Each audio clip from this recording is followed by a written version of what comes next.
Ooh, Bob. Man,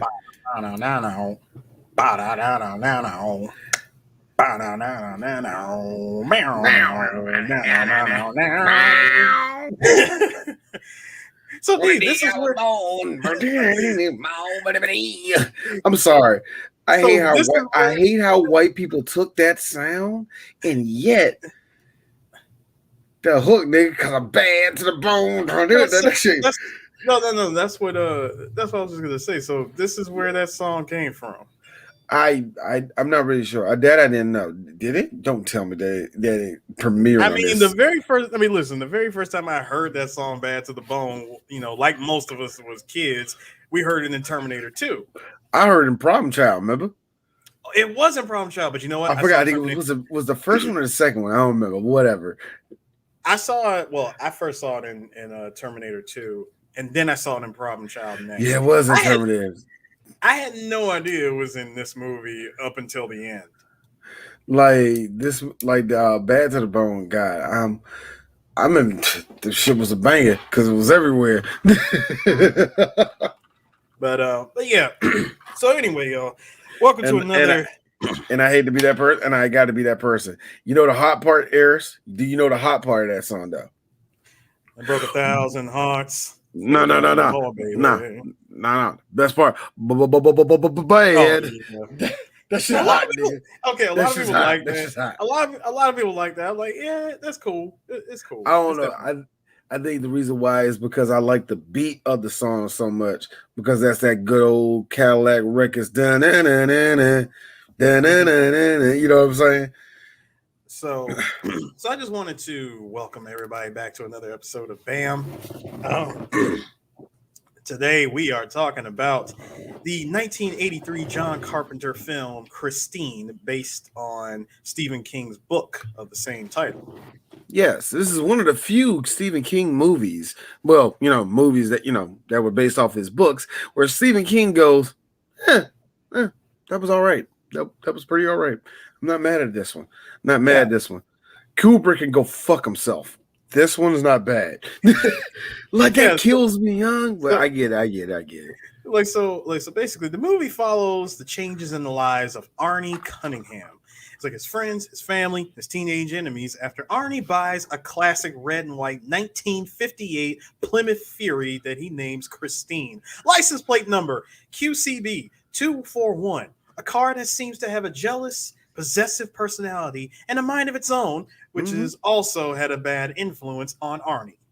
Yes, it does. You see that this bad influence is a mystery, is the spirit of a car guy.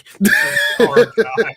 That's the best way to say it because it's basically this one. What you got was the guy the guy that basically had it before Arnie went crazy. Remember we got when the thing the whole setup though, Eris, is that Arnie is a weakling. He's the kid that gets beat up all the time, but luckily he has a friend that's more popular than him. Thankfully. God, Mm-hmm. thankfully, because it seems that in this school, like in every Stephen King movie, are full of testosterone driven bullies who are clearly 37 years old. Oh yeah. that Especially, nigga, that especially, nigga. especially what's dude's name? Buddy. But I Buddy. thought Buddy was the fat one. No, who was it? I No, thought, Buddy was the one with the knife, the one that thought he was hot shit. oh my AK, God. AKA the understudy of the main character from Happy Days. That dude looks like he has like a 10-pound bar dumbbell, but he curls it like 300 times. So he got like a really tight little thing going on. Yep. You know what I mean? He like this dude looked like the first time I seen him, he's like, yeah, you fucking fat. Yeah, they say fag like 6 times in this movie. But Hey, it's 1983. what you gonna do? What you gonna do? No. It's 1983, bro. Gloves off, everything. Gloves off. You better be like you better be glad the N-word weren't flying around like crazy. This is a Stephen King movie. You better be glad the N-word wasn't flying around. But I like how this dude was just like he just straight up looked like an older. He played football for Atlanta Falcons or some shit, yeah. Like yo, but he was just an older shit. But all the like they make Arnie's life a living hell. Arnie is just a guy, he's trying to date girls and trying to get lucky, trying to score, and he's classic nerd because um as long as I've known people to wear glasses, Eris, I only probably saw twice in my life somebody literally put tape around their glasses like that. Yeah. Oh well, you Like pretty much had to after they get broke. yeah. It's like, but I just like how that's the classic look of the white tape between the white tape keeping the glasses all together. But that's the whole thing with Arnie, man. He is your prototypical nerd in a Stephen King film, man, which is weak as hell and always, I could be stronger.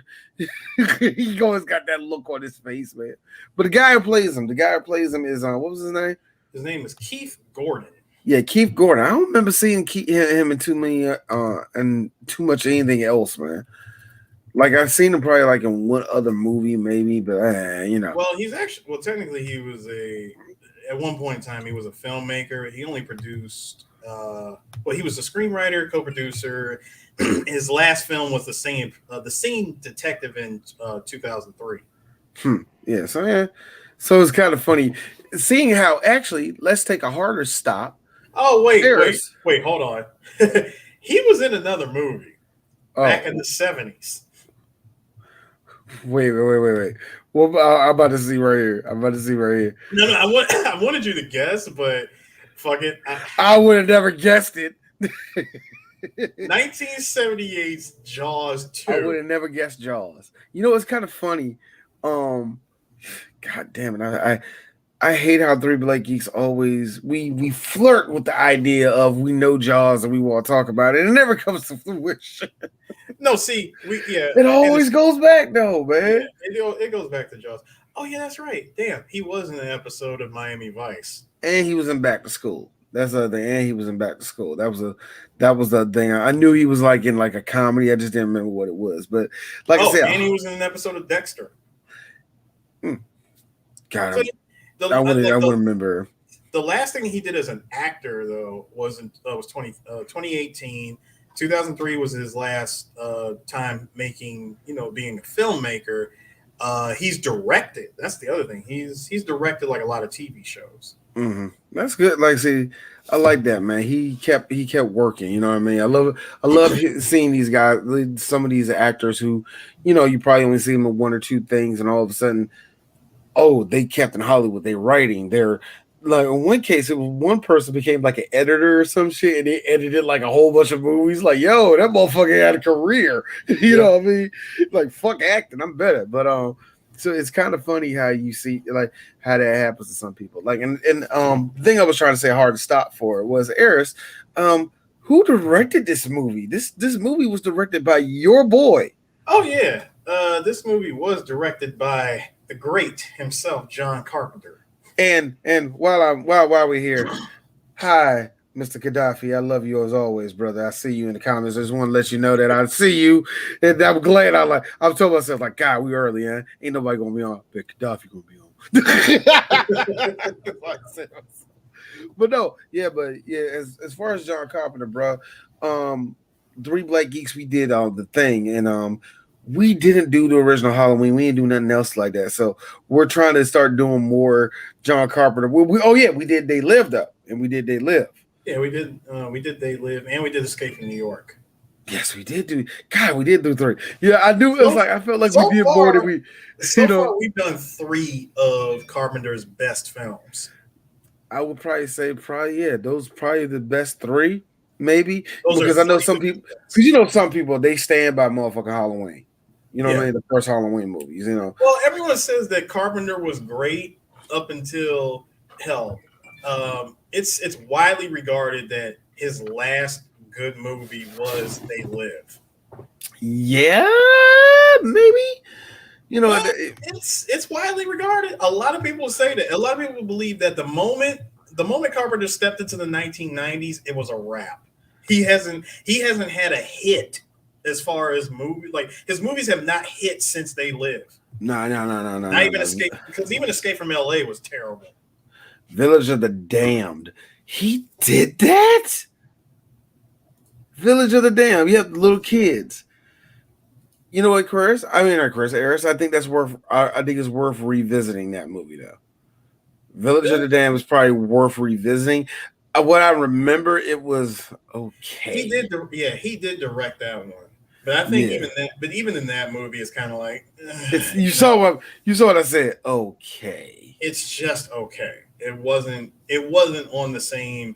It wasn't hitting the same as They Live, Prince of Darkness, Big Trouble in Little China. Hell, even Starman, I think, had better push than Village of the Damned. Let me get this shit straight. Now, I remember this movie being out.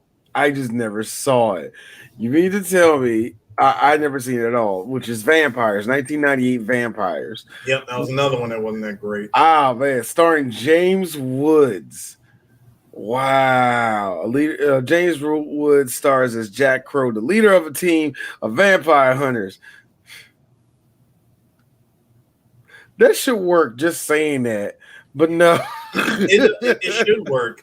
And you know what I find ironic? It's 1990. Thomas Griffin's in it. No, D, you know what I find even more ironic? You want to know what I really find more ironic? This movie's called Vampires. It's about James Wood leading a team of vampire hunters, and the movie came out in 1998. You want to know a movie that did it better that same year? One guy, one black man who breathed life into the comic book movie genre again, and that was Blade. Ain't it kind of funny? And I'm just looking at it, a critical response of this. They say beautifully shot. See, that's the problem. See, it's John Carpenter. If anything, he's going to at least make the shot look good. Yeah, but anyway, Roger Ebert gave it 2.5 stars. So that tells you everything you need to know, man. But when it comes to John Carpenter, Ghost of Mars. God, did I see Ghost of Mars? Yeah, he did Ghost of Mars. Again, his movies have not hit since They Live.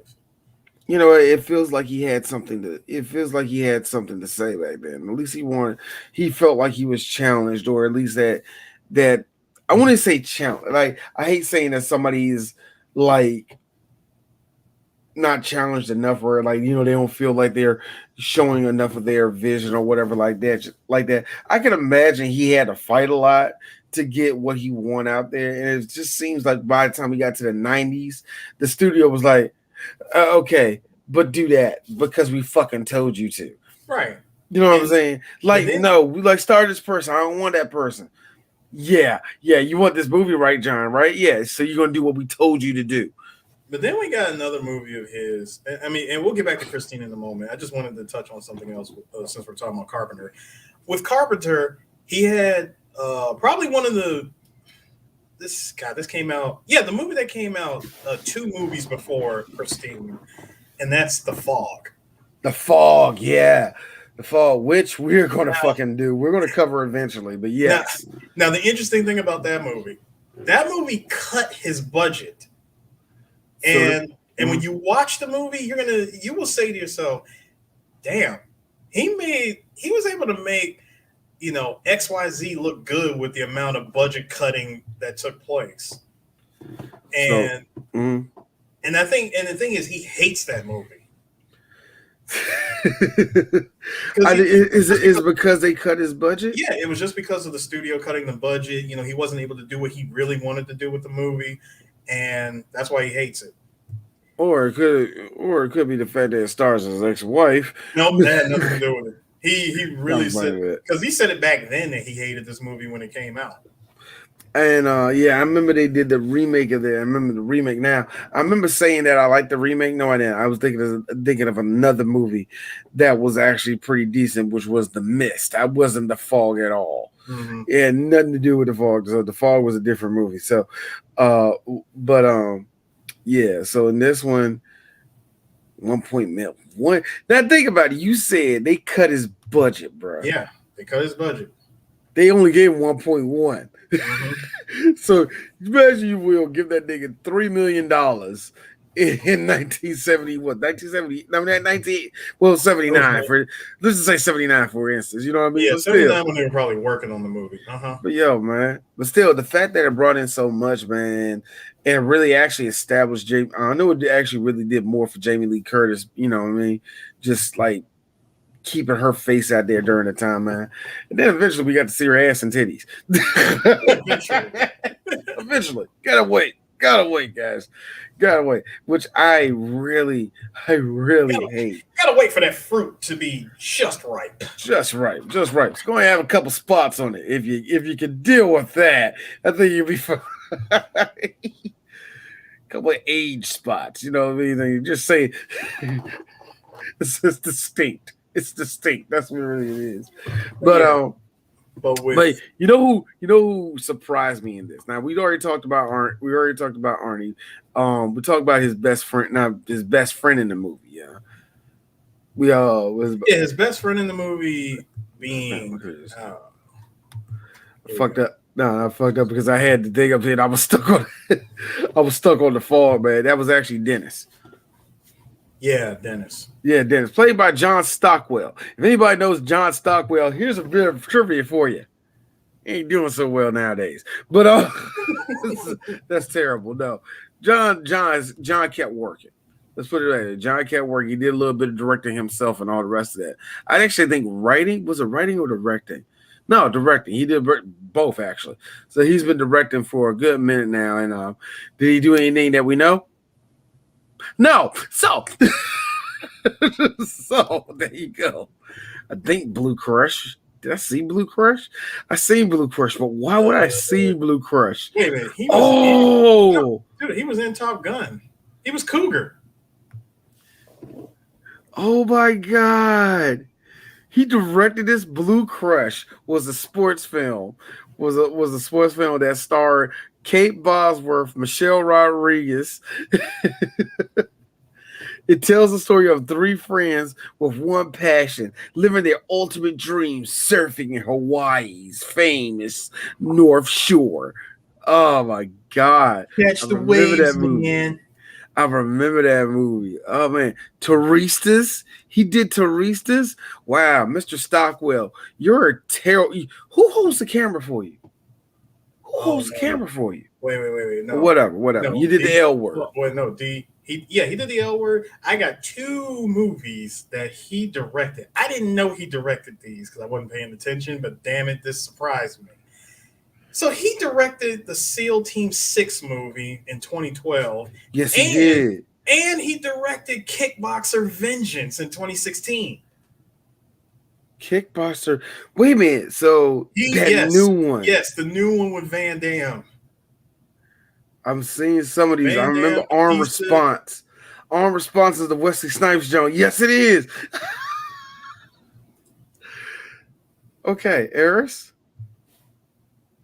I think John Stockwell might be our future Bam's favorite director. These are some juicy bad movies. Okay, Cannabis Kids. Cannabis Kids. No, Was hold that on. the one See, with now Kid Cannabis? Yeah, I remember that. wait. See, SEAL Team 6 wasn't actually a bad movie, in my opinion. I enjoyed it for what it was. Yeah, it was a true story and borderline snuff film, but it was good. It was, the directing and the way the movie looked. It looked good. It was like, hey, this looks like it looks like one of the raid missions in Modern Warfare, but just acted instead of a video game. Listen to me. There was a thick amount of racism, but let's just be real. There was a thick amount of racism in real life. So let's. I think it's a thick amount of racism right now. Like, come on, man. Let this nigga act. Yo, but John Stockwell look like he's done a couple of things that we actually should be trying to review. Good Lord. Yo, you did it. Into the Blue. He directed Into the Blue. Yeah, he did. Paul Walker, Jessica Alba, Scott Conn, Ashley Scott, Josh Brolin. Why haven't I seen this movie? Like, no, seriously. John Stockwell has directed more. It's kind of funny that it is really kind of funny that how John Stockwell went into directing and actually cut a bit of a career for himself, man. So yeah, that's actually interesting. That has been I mean, interesting. you I can't like that. say. See that right there when you said, "Was he in anything that we've seen?" You said no. I'm like, wait a minute. No, I know he was in other stuff. When I saw that he played Cougar, I'm like, yeah, I thought that was you. Now here's the thing. Now here's the thing with me. Here's the thing with D because D is a piece of shit. Um, I don't never count Top Gun. Why? Because Top Gun, believe it or not, is a movie I'd never seen before. Yep. All I saw was playing with the boys and the gay shit. I ain't seen nothing else. I mean, come on, that line of "I got the need for speed." Ugh. I've seen that all my life, and that's probably what kept me away from the movie. It is kind of weird. But anyway, Arnie and well, anyway, your boy Arnie and Dennis, Dennis protects Arnie from getting his ass whooped. While Arnie's over there, where Dennis is over there talking to his girl, Arnie is doing the most creep thing in the world. He's sniffing homegirl's hair, which this is one thing I gotta tell this to everybody. If you got a homie that sniff a girl's hair, talk to him. Talk to him. Pull him to the Talk side. to him. I'm not saying tell him to stop sniffing. Well, yes, tell him to stop sniffing girls' hair. But yo, come to a consensus with him, man. Like try to find out what's going wrong in his life. Lord, Eris, can you answer this question? Can you answer this, man? Is it weird that I've never found Jamie Lee Curtis till she was on New Girl as Jess's mom? Well, it depends on your timing of watching movies and stuff.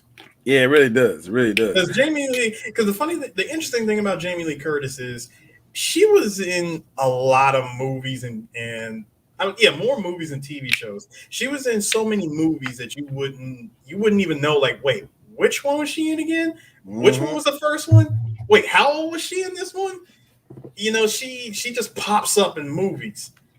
I just like to think that think of her as like the white Morgan Freeman or Sam Jackson. She just popped up in everything. I just like that Jamie Lee Curtis at one point in her career was like, I'm just going to show my titties off and not give a fuck about anybody thinks. And then she immediately went back on mom mode after that.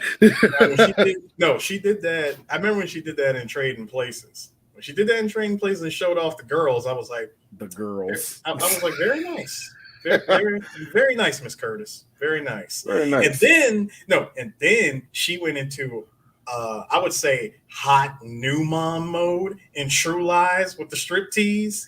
Okay. Mom jeans having ass Jamie Lee Curtis is a weird hot that I don't like discussing.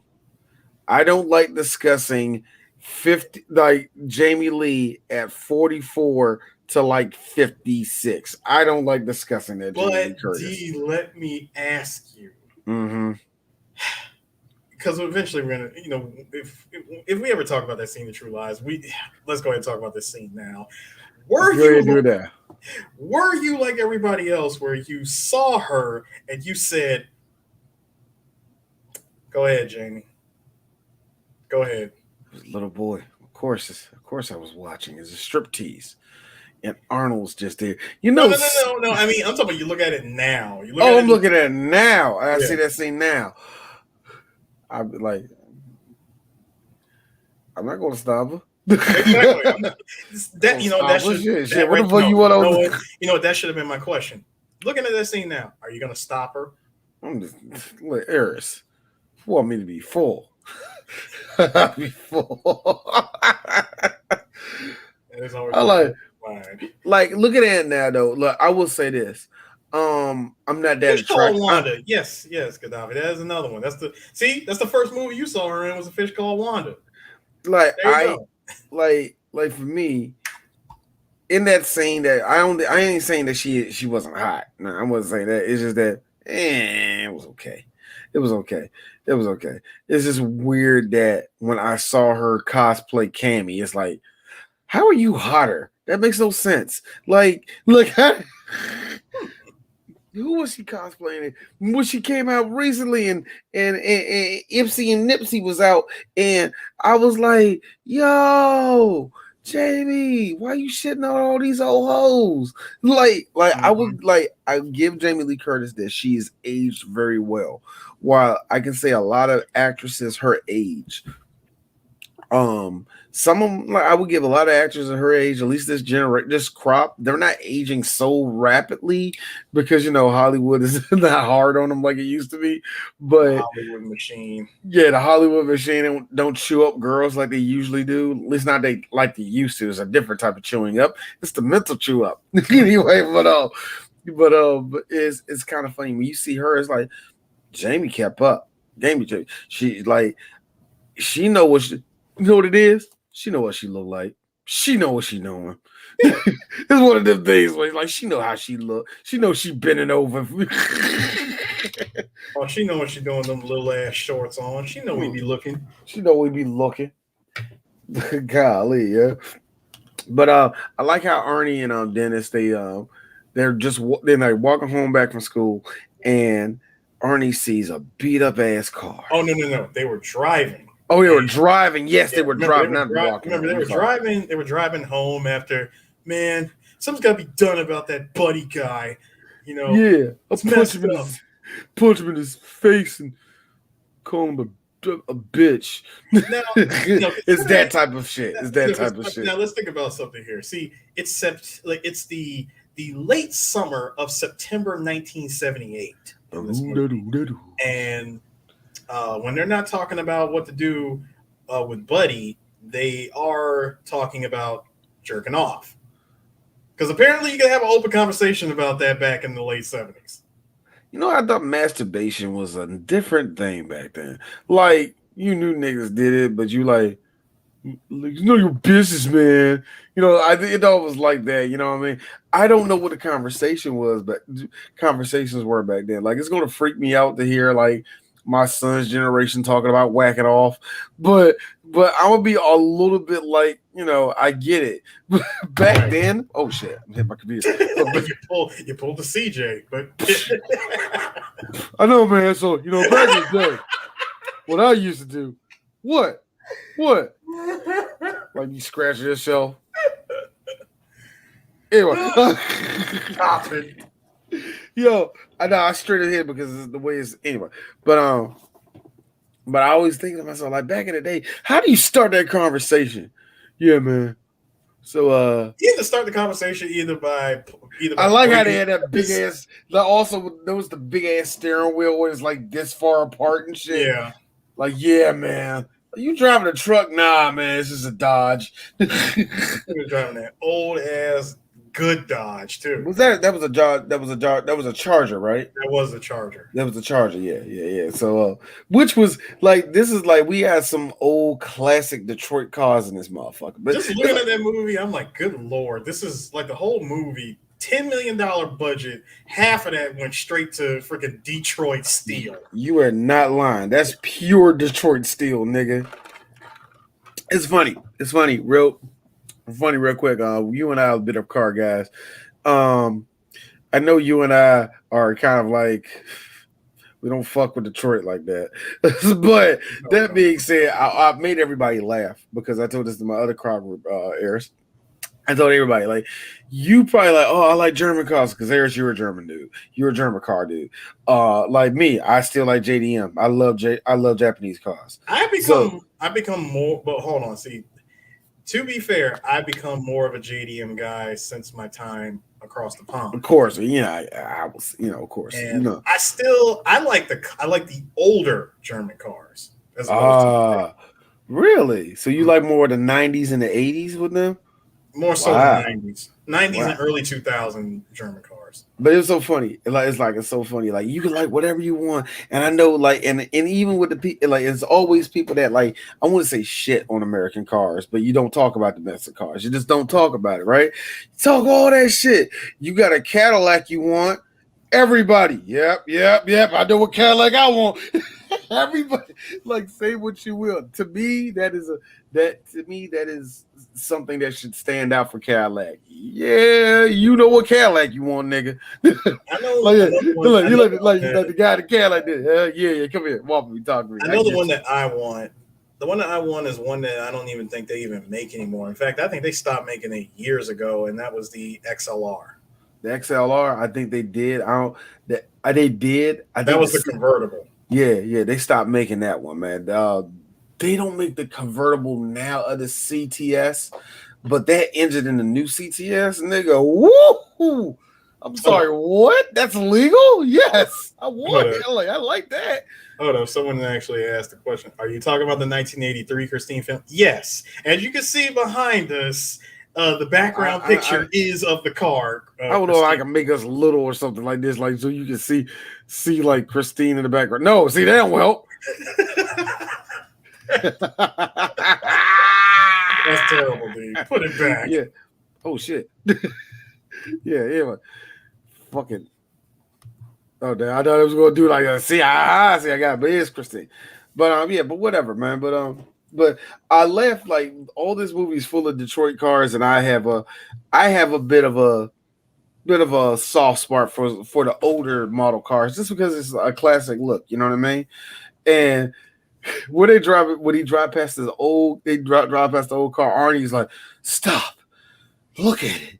She's beautiful. And Dennis is like, this is an old piece of junk. I know, and that's the best part about it. You know how I get some people can see something like, nah, all I gotta do is this, that, and other. And usually it's like 5 things, right? That was a totaled piece of shit. There is no way to get around it. And this nigga Arnie has a erection 10 miles wide for this thing. Like, I want it. Little does he know. Little does Arnie know that he's about to buy a car that has a literal body count. Oh yes, see, Christine is cursed. Well, he didn't name it yet, but this car is cursed. But I like how all of a sudden the owner comes out. You know, it's always great when an owner comes out comes out of nowhere. You know, then you hear him walk, nothing disappear. That's always a great thing. No, you see, no, wait, hold on. God, I need something. Fuck it, I'm gonna use this. You see him doing this. You like the car, huh? You know, I'm wiping the hands. Yeah. So, yep, my brother, that piece of shit, loved that car more than he loved his own wife. Ladies and gentlemen, what you're getting right now is a trope that Stephen King loves doing in all of his movies. Well, at least in all of his stories. Get the old man to give you exposition on the spooky thing that you're about to see. Stephen King is actually okay with this. When these shorter stories like this, Pet Cemetery, it works. The Langoliers, they kind of work with that too, but it was a shitty ass movie. But the point is, this is something that Stephen King loves doing. Also, he loves throwing homosexual. He loves throwing really homophobic lines out for the bullies. Speaking of which, we already mentioned the bullies, and these bullies are classic Stephen King bullies. Irredeemable. Good Lord. You could dump holy water on them and have them sing, lift every voice and sing, and you still want to banish them to hell. First of all, when you have bullies that are named Buddy and Moochie. Moochie rapes women. Oh, it's 78. So he ain't nobody gonna catch him for a while. He's inappropriately touched copious amounts of women and got away with it. Ooh, that's a dude that's current day is like, I don't see nothing wrong with the turn grabbing by the pussy. See, back in the day. By the way, but getting back to the old guy covered out, again, him ninjing his way into the scene. Or it's great when they got goggles on. That's going to be a good thing. I took one look at him and I realized who that was. That was Robert's Blossom. Mm-hmm. And if you don't know who Robert Blossom is, that is Old Man Marley from Home Alone. Yes, Old Man Marley. That really is him. But I'm sorry. Because Eris ruined that for me because it was fine That scene was fine. D, don't do it. Don't do D. Yeah, all right. Old man Marley killed a whole bunch of people, and they won't. There's a reason why he's not allowed. No, no. I said, yeah, there's a reason why he ain't allowed to ride his granddaughter. Like, D, stop it. You started it. I was fine. The scene was going to end, Eris. You knew I wasn't going to say nothing evil. Oh no, I knew you were gonna say everything. I can't let nothing be nice. I can't sometimes. That one I was fine because it was good. And just all of a sudden, like, you know what? He can't be around his granddaughter, right? Wait, why he can't be around other women, right? wait, put up Gaddafi's message about the bullies. Oh my god! Oh my god! Oh my god! Oh my god! No, no. wait a minute. That one? I love it. They're Yamazaki tier bullies. Let me tell you something. Only because one has a knife. I mean, yo, who knew that back? Like, see, who knew in 6 short years, a 9mm would be the be all end all in a high school. Back in the day, freak. I want a poker was all you needed. No, back in the day, flink. You want to go? It was either no. Sorry. This is 1978. You want to dance? All right, I hear you. Come on, let's fucking dance. That type of yeah. Oh, yo, hold up. Put up the other one. Put up the other one that just put up. See, and I had sent this to you when we were talking about this before we recorded. What this? That right there. It's funny as hell when Buddy Riverton tried to run from a flaming Christine, only to get run over and his flaming body lies there on that lonely street.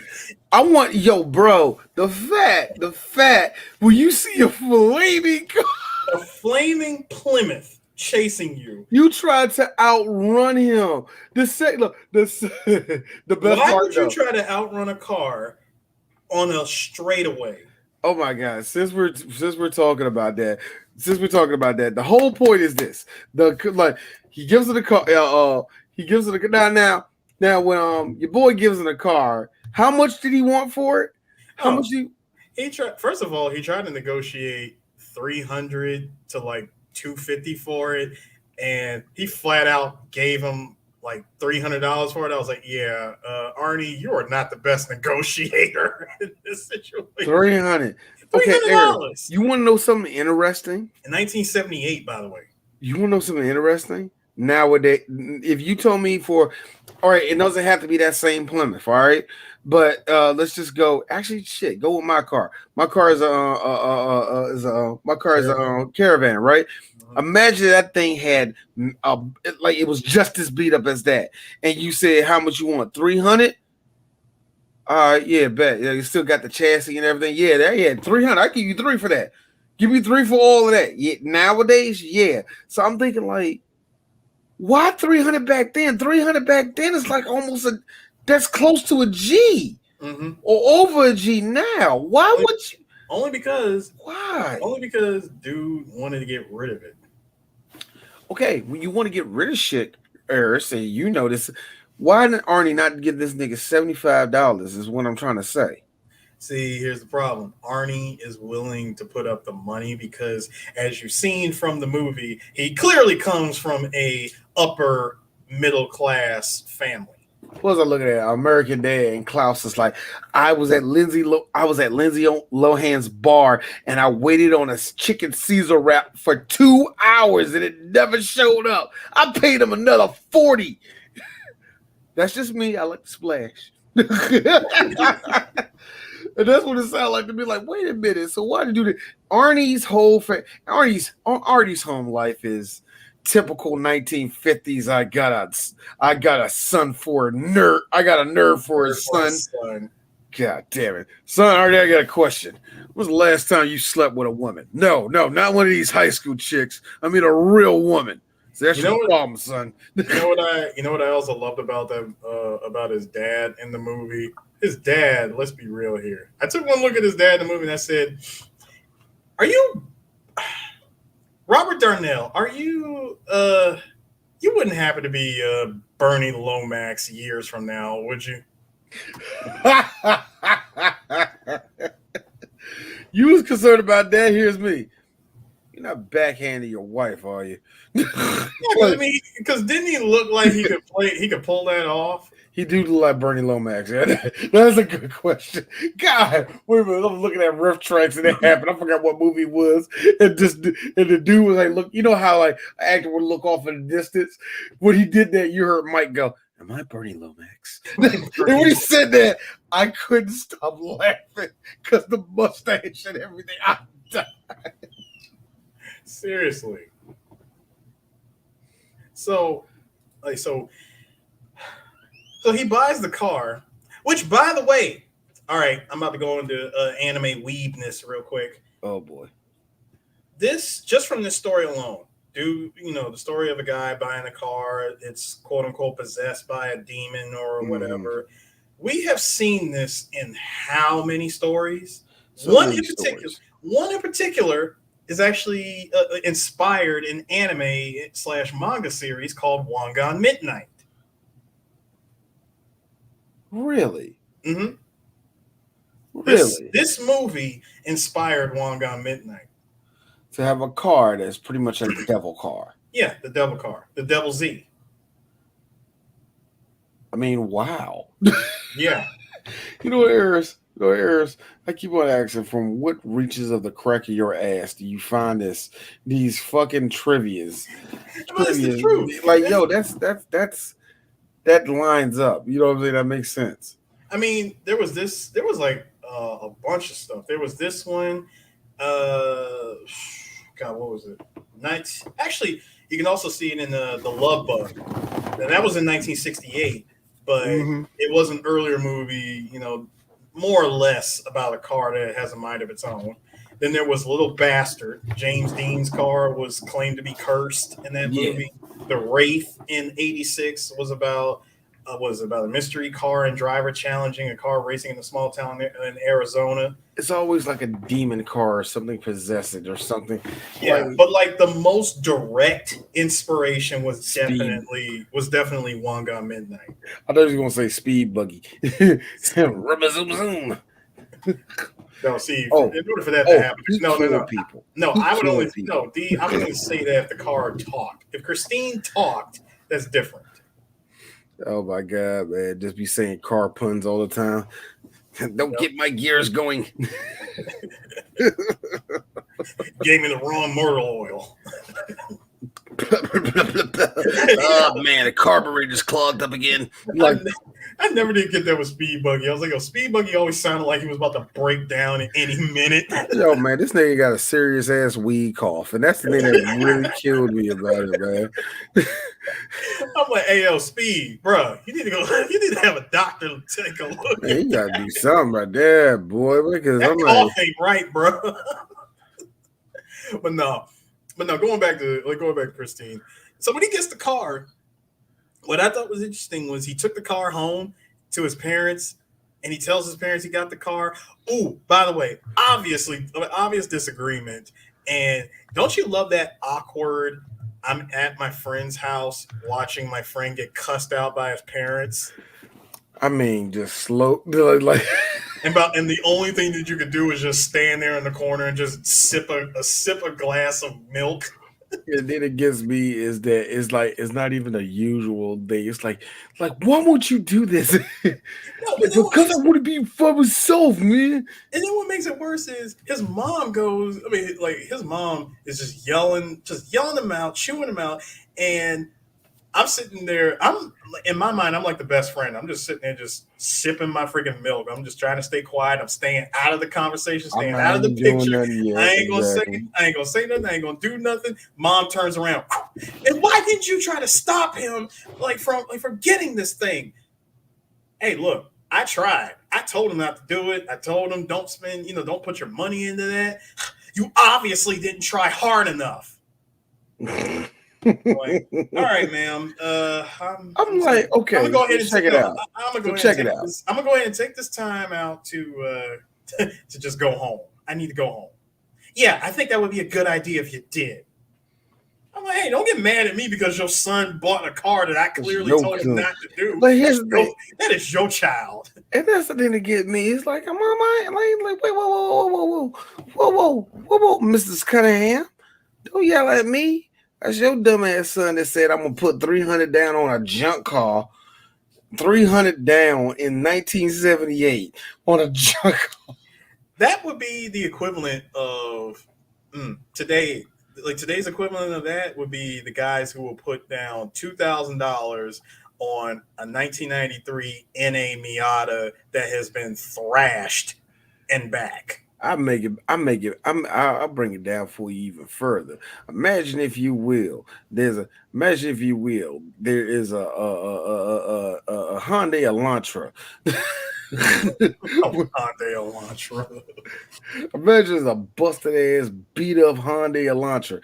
What year? Does it really matter? Fuck it. 2006. Let's go with that. Just imagine all that. It's all beat up. And you said, how much you spent for that junk? Six. That, and like, how much you spent for it? 2 G's? What? Yeah, man, because all I gotta do is spend another 2 G's to revive it. You stupid motherfucker. Like, but whatever. Mom was right. What you find out is he takes it up to, which I wish these places exist, Yeah. all night. Basically, is a junkyard, but It's more so a junkyard. it's more so a It's a junkyard. Yeah. do-it-yourself. No, it's actually a do-it-yourself garage and junkyard. Mm-hmm. And I'm pretty sure you got to rent for the base and all that rest of that mess. And I'm pretty sure, yeah. Oh, see, but here's the best part. He drives the car in, and of course, anytime you get the old man who runs the place, Stogie. stogie in his mouth, he's like, say, listen, I'll tell you what, you clean up and do some deliveries around here for me, and I'll let you fix your place, fix your car up, and keep it here for free. When I see anything gone, you're the first son of your ass is. What do you say? Your ass is out of here. So like Your ass is grass. I just like it because but like, and I like it because it was just cool because I wish places like that exist. Arnie actually, with all his goodness inside of his heart, actually opens it up, breaks it down, actually starts trying to fix up this car, and it still looks ugly, but then all of a sudden everything starts to get a little bit too good on it. And then Arnie shows up at a game. Yeah, no, hold on. We have to establish. Hold on, wait a minute. I forgot. Something happens before that. I forgot that. Yeah, go ahead. No, I was going to say we just got to establish time has passed. Time has passed. And Time has passed. It's no longer summer. We're clearly in late October now, going into November, and Arnie has spent more time on the car. He got rid of his glasses, and he legit dresses like a 1950s greaser. And also, it's just a minor thing, not a big thing. His posture is getting better. Yeah. Yeah. He develops a very, very arrogant and paranoid personality.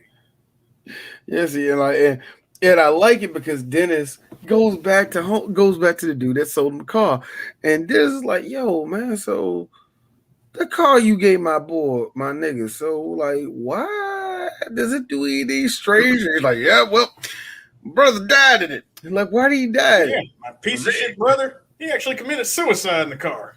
Tell you something. Let me tell you something. Pussy and alcohol do things to you. Fuck him. Like, I like how he made that very clear. My piece of shit brother. Because he really was like, nah, bro. Fuck him. I mean, dude, what really made him say fuck him is his car. I mean, was it? The entire family was pretty much killed in that car. Mm-hmm. His only daughter choked to death in the car, and his wife also committed suicide in the car. And yet, that was the other thing. He forced his brother to get rid of the car after the wife died, but the car came back 3 weeks later. See, and pay attention to that part because he says, "What? Yeah, the car came back 3 weeks later." Came back. That's that was to imply that his brother went back and got the car after he got rid of it. No, the car remembered where that nigga lived, and and pulled returned up and and pulled pulled up. up, sat in the driveway like, "Yep, you ain't getting rid of me." So the best thing that so after that little thing, Dennis is at the football game. Everybody's there. It's good old 1970s football. You know, guys got little things. You see a little bit of party or the midriff. And I said this on our I said this on God, what was it? Our last Boy Scout episode. Well, I'm telling Chris like, what jerseys do you like? Do you like the ones that dangle over, the ones that are tight like in the NFL? Anyway, but I like it because I like this shot because you see the whole football game, and then you see your boy Buddy just sitting there like this, and all of a sudden you look over, he's like, "Hey, who the fuck is that?" You see this cherry red Plymouth pull up, and Beautiful. it's beautiful. It's beautiful, man. Like I said, if you have any love for like older looking cars, man, you can tell, man. And I like it. And it's Arnie. Oh shit, it's Arnie. Wait a minute. Who's that chick in the car with him? I like how Dennis is in the middle of a football game, like, I go, what? Yep. Was that girl? That was the girl that he tried to hit on Yeah. earlier. Yeah, and I like it because Dennis is going full speed. He's like running down the field, like he's a wide receiver, and he's just looking at Artie the whole time, like, and like he's all kissing, like you see the girl get all kissing. He's like, "The fuck is this nigga?" Like, and a part of me is like two things. Number one, why you mad, nigga? You He's should like, "Why you congratulate your nigga. His car looked good. He looked good. The girl looked good. You should be congratulating him. Second of all, that DB's right under you. So the second you grab that ball, you're going to get clocked. And he did get Bruh, clocked. he got hit with a career-ending block. Like that broke his leg. Did it break his leg or something like that? Oh, he was done. Yeah, I know he was Remember, done. remember, he sat up in the hospital for like what, 3 months? Again, the time frame. I like how John Carpenter just said, "Fuck you." Time's passed. That's all you need to know. Yep.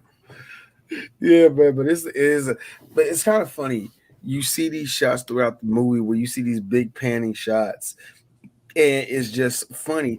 Amongst all the football players, your only focus is that car pulling up, probably because it's so bright and red. It just attracts your eye and all the rest of it. Just from an aesthetic point, man, I love that shot. You know what I mean? Because there's just so much going on, but you're focused on that little car pulling up. And it really does seem like that Dennis saw the whole thing as he's wearing, like, is that motherfucking, that's Arnie.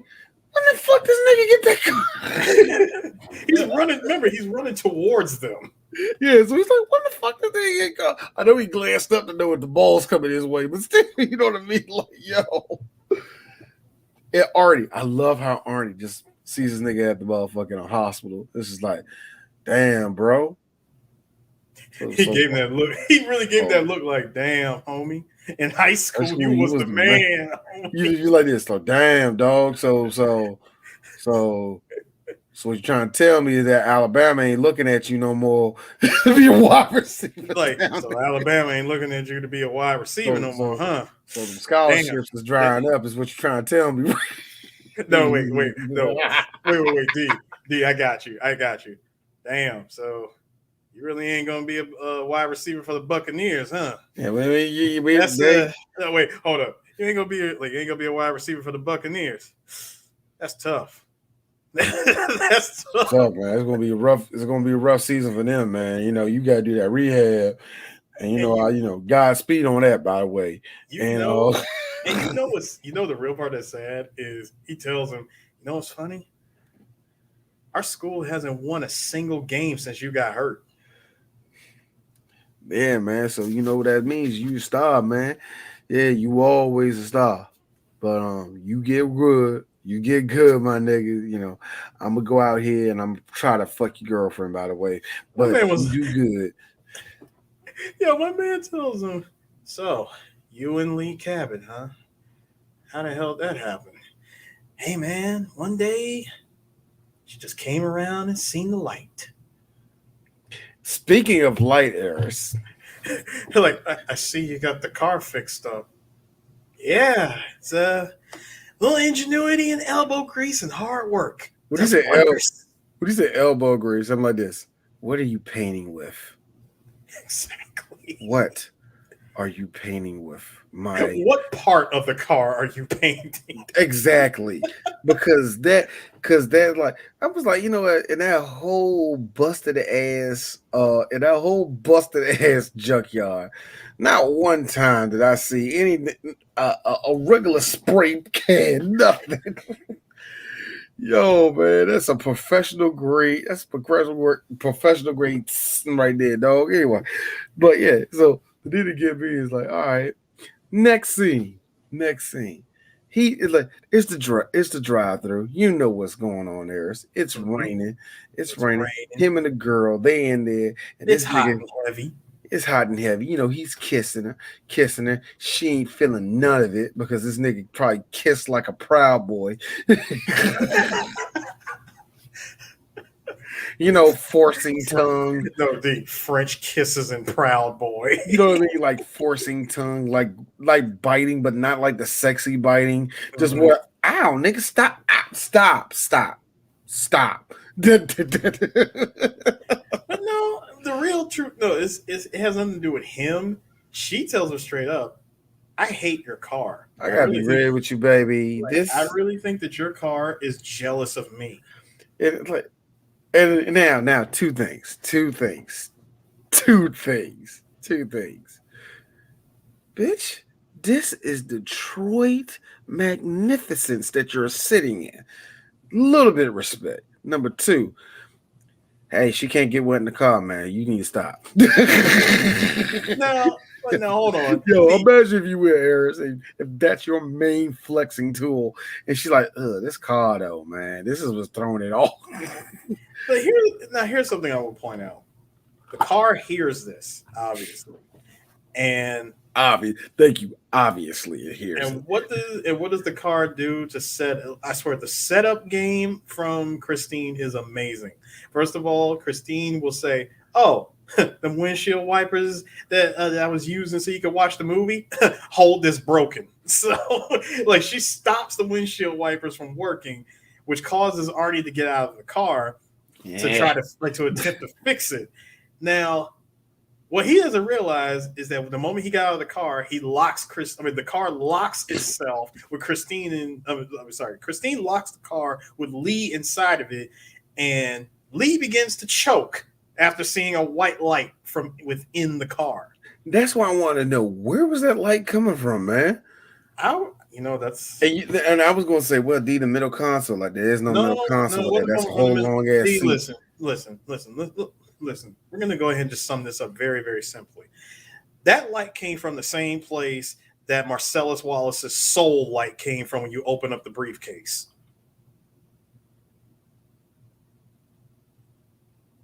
I love you, Eris. Thank you, dude. I thought you was going. I thought because like, what was you gonna say, D? The car's pussy. No, it just came from Because that one, really, it was just like a light. It's like this glowing light. And she's like a bright ass halogen was in her face. man, the car's Darth Vadering the living shit out of her, yeah. And she just finally got a car. Like he finally gets her out of the car, and I like how Arnie is more concerned about Christine than Lee. That is the funny part about it. He's more concerned about the car than his girlfriend getting choked out by it, man. And it was the perfect cover up because the car waited for her to take one bite out of that hamburger for her to choke. And Can't be eating at McDonald's too quick. so when the guy next to her, when the guy in the other car sees her choking, gets her out, does the Heimlich and actually saves her life. And so Arnie was like, "Man, get your hands off her! Get off of her, man! What are you doing?" I'm like, "You clearly can't see that he's saving your girlfriend's life, my guy." Dumbass. I'm I'm like, like, yo, my guy, what is with you, dude? no. He just had something traumatic happen. the windshield wiper stopped working on his Yes. car. And look, Eris, priorities is one of the things I keep preaching and stressing to you. It's about priorities, the principles, principalities, my nigga. Now, do you like the I'm gonna say, God, I'm gonna say this. I could be terribly wrong, but fucking I'm gonna say it. Do you like the toxic masculinity that comes out of Arnie when he takes her home and she's like, I hate your car. I really think your car tried to kill me. Like just like no, just before I got out the car, like just before you got out the car, the doors locked by themselves. This bright light came on, and that old 50s music started playing, and then the car, and then I started choking. What you I trying to really say? Because Arnie is thinking like a greaser. What? I like colored music. What's wrong? no, he went straight for the jugular with her. He said, "Do you think maybe? Do you think maybe it's because you won't put out that you're feeling jealous?" Okay. I just love the fresh and fit leap that he makes on that. I absolutely love it. Shout out to Fresh and Fit. Shout out to them. Good luck to y'all, brothers. I don't know what's going to happen to you. Lord, may the Lord be with you. I don't know what's going to happen. Maybe y'all come out of this unscathed at all. Maybe, just maybe one of you get punched instead of both of y'all. I don't know, but good luck to you. But that being said, I just love that was his excuse. Maybe if you give me some pussy. Maybe you have nothing to be. You have no reason to be jealous of Christine. And see what he said like that, it makes me think you locked them doors, did you? So at that point, Lee is ready to just straight up break up with him. Like, nah, nigga, we done. Okay, we're done. I like how the rain is just coming down like in straight up buckets, like globs. You know what I mean? Yeah. Just falling. Anyway, But then he convinces her. He's like, no, let's give it another try. I'm sorry, I didn't mean it like that. I Takes the like how it's always the guy that's the asshole. Like, hey, let's try again. It's let's like try again. you're the wrong one, not her. She didn't fuck up in none of the process. You did. So he takes Yo, her. So he takes her. Like she goes home, or she goes home. He takes the car back to the garage. Now, because niggas don't forget, school bullies obviously hold on to grudges longer than main villains in comic books. like who knew? Who knew? Dr. Doom had nothing on these niggas because these motherfuckers remember. Remember the time he stood up for himself Like, yeah, months ago? remember that time he stood up to like for himself, and he ratted me out for bringing a knife to shop class, and I got expelled because of him, like because I threatened to kill him in school. What the fuck Yeah, is this problem, man? Buddy Repperton and his goons, they decide to sneak into the shop and they vandalize Christine. Oh, Buddy goes full Michael Jackson. Ah! he goes full black or white Panther dance I video. know Panther. God, you Bridget the Panther. You He know what? goes black or white video. We're there's a plan for me and DjTsu to be doing a whole bunch of Michael Jackson videos and like maybe like some of the tour and shit like that. We're planning to do a little critique and all that. I gotta ask the question right now. So was the Panther like representation of black? Mike, I'm confused. Yeah, y'all stay tuned for that one. That was deep. That was deep. That was deep. No, imagine Mike saying, "No, this shit was too deep. You weren't ready for that." But your kids are gonna love it. No, Lord. Anyway. But I like how you like so the car's beat up. Arnie is like, oh my god, No, you know something? Let's keep it a stack here. The way that they vandalized and completely destroyed that car, the car was in worse shape at that point than it was when he found it. Yes, it was like even the end, like they showed even the interior, like where where the dash was the done. the dash was done, all the mirrors was bent, all the windows was cracked, beat in, even some of the engine where the carburetor is at, that was bent inward and all the rest of it. And that was really noticeable because it's like two of them, and you just see like you can see the real bat print into both of them. You know what I mean? It was like a couple of them was bats, and all the knife, all the cutting of the upholstery was completely wrecked, and the sledgehammer went to work. Sledgehammer was working overtime on that car. Yeah, it was. In fact, there was so much damage that I'm mad.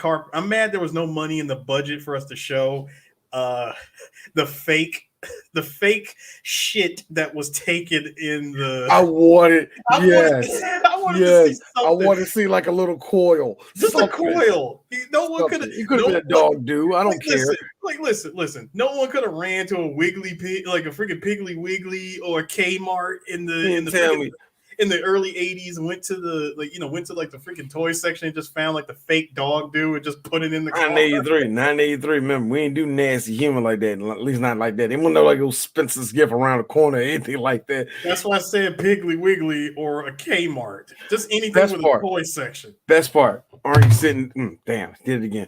Best part, Arnie sitting there with his parents. Look at all sad. Or do the no, D, even better. Do the Dave Chappelle thing. Get a freaking payday and melt it. The Snickers bars, y'all can do that. Snickers bar, melt a chocolate candy bar. There you go. Oh, but no, the fact because D, it wasn't just the fact that Arnie mentioned it once. He's mentioned it like a good 3 times. I was like, yo, he was really pissed. So, like, dudes really took a shit in his car. I love it because he's like, you can't even talk. You're like, can we talk? Like his mom, can we talk about this like a rational human beings? He said one of them took a shit on my dashboard of my car. Dashboard. What is there to talk about? And now you want to be rational. When I wanted to keep the car here at the house, you told me no. You completely fucked me, Mom.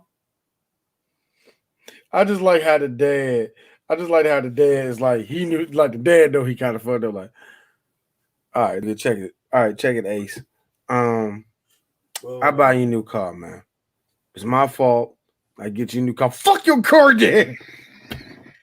I'm like, son, your parents literally just admitted that they were willing to work shit out, but I legit buy you a car. Now, would the car be as quote unquote amazing as Christine? Probably not. Because that was a Plymouth Fury that you were driving. I just love it because Artie did this. Just Artie hit him with the step back. I'll buy you a new car, son. Well, that's what everybody wants, huh? Well, fuck you. And I'm like, oh, you think I'm playing? No, he straight up told his dad, well, fuck you. Yeah, he did. That dinner, I'm going to keep it real. That dinner table scene is probably the most tense and hilarious put together scene in that movie because he's like he just said, fuck it, I'm just gonna fix it. I'm gonna fix it myself. I'm just gonna repair it myself. Oh my God. And he decides to leave and go back to the garage, but upon his exit, after he done cussed out his mom and his dad, he's like, hey, hey, come here, mister. You're gonna go back in there and apologize to your mom. Fuck your apology, Dad.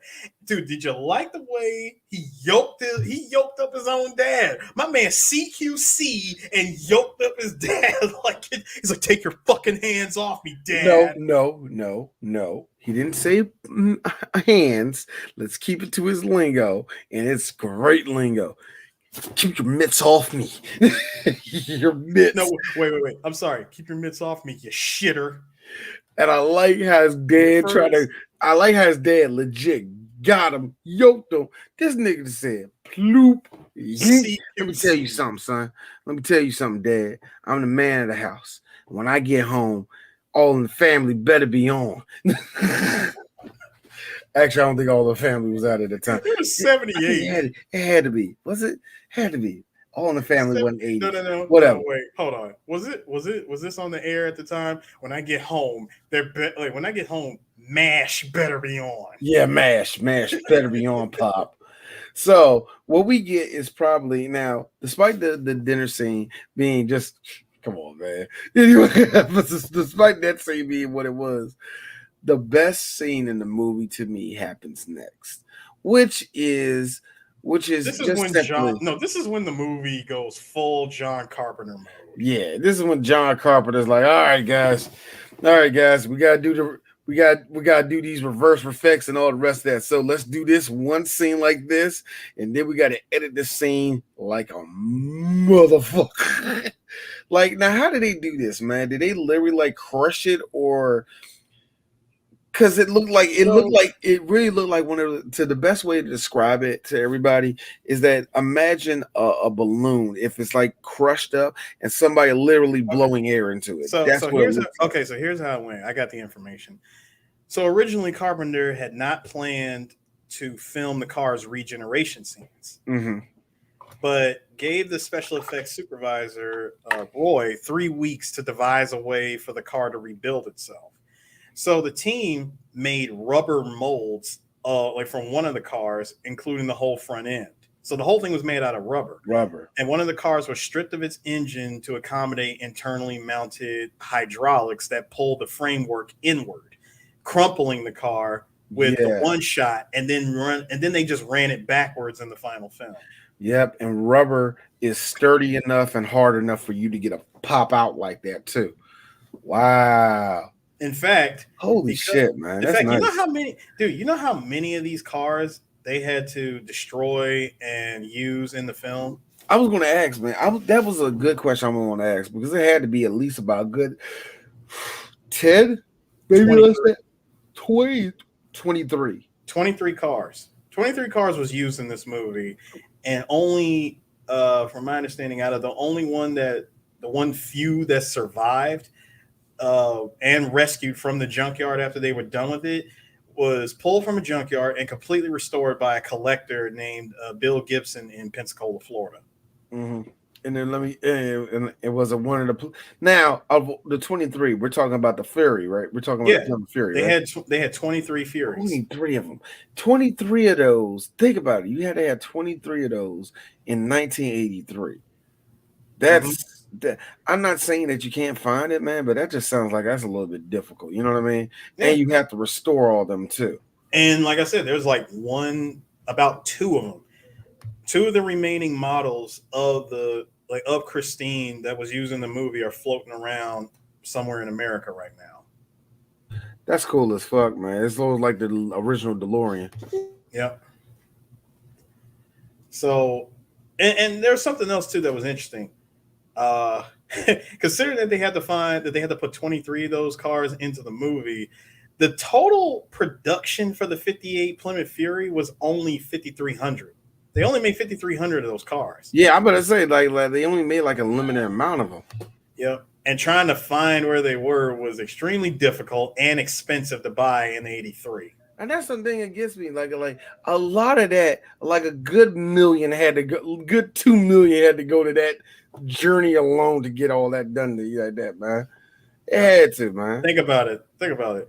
You're getting 23 of these cars that you're going to obviously use and destroy in the movie. Yeah, yeah, man.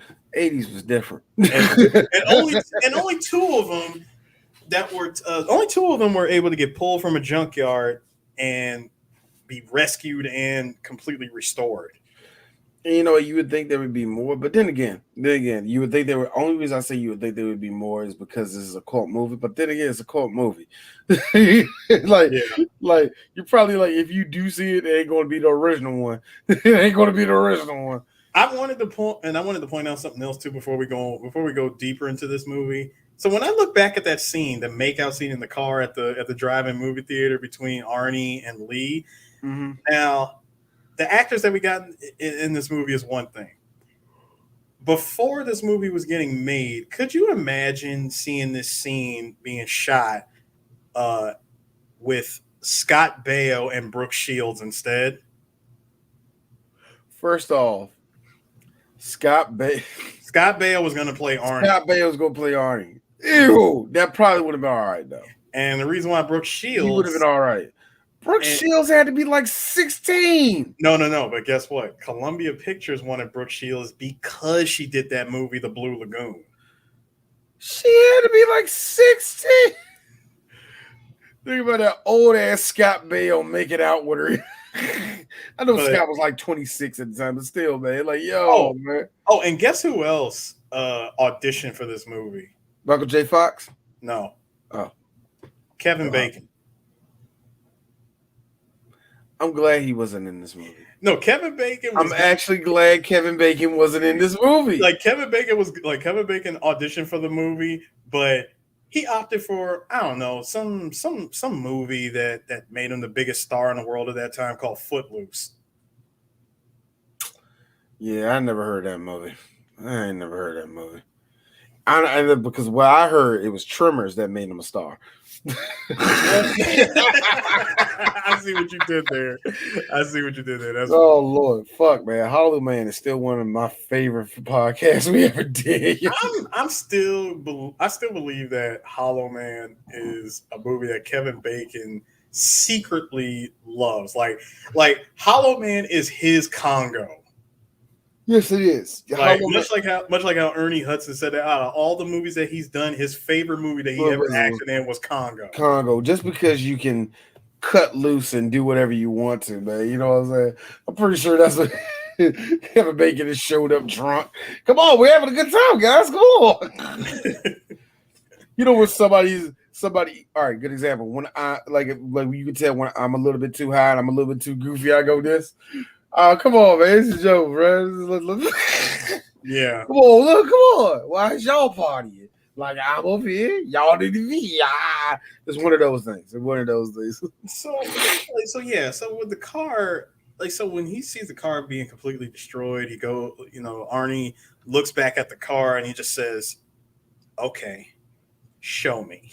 At this point, the car is like taking full possession of Arnie, of his personality, and the car begins to show him by literally pulling the gill from Third Strike, resurrection, and brings itself back to life.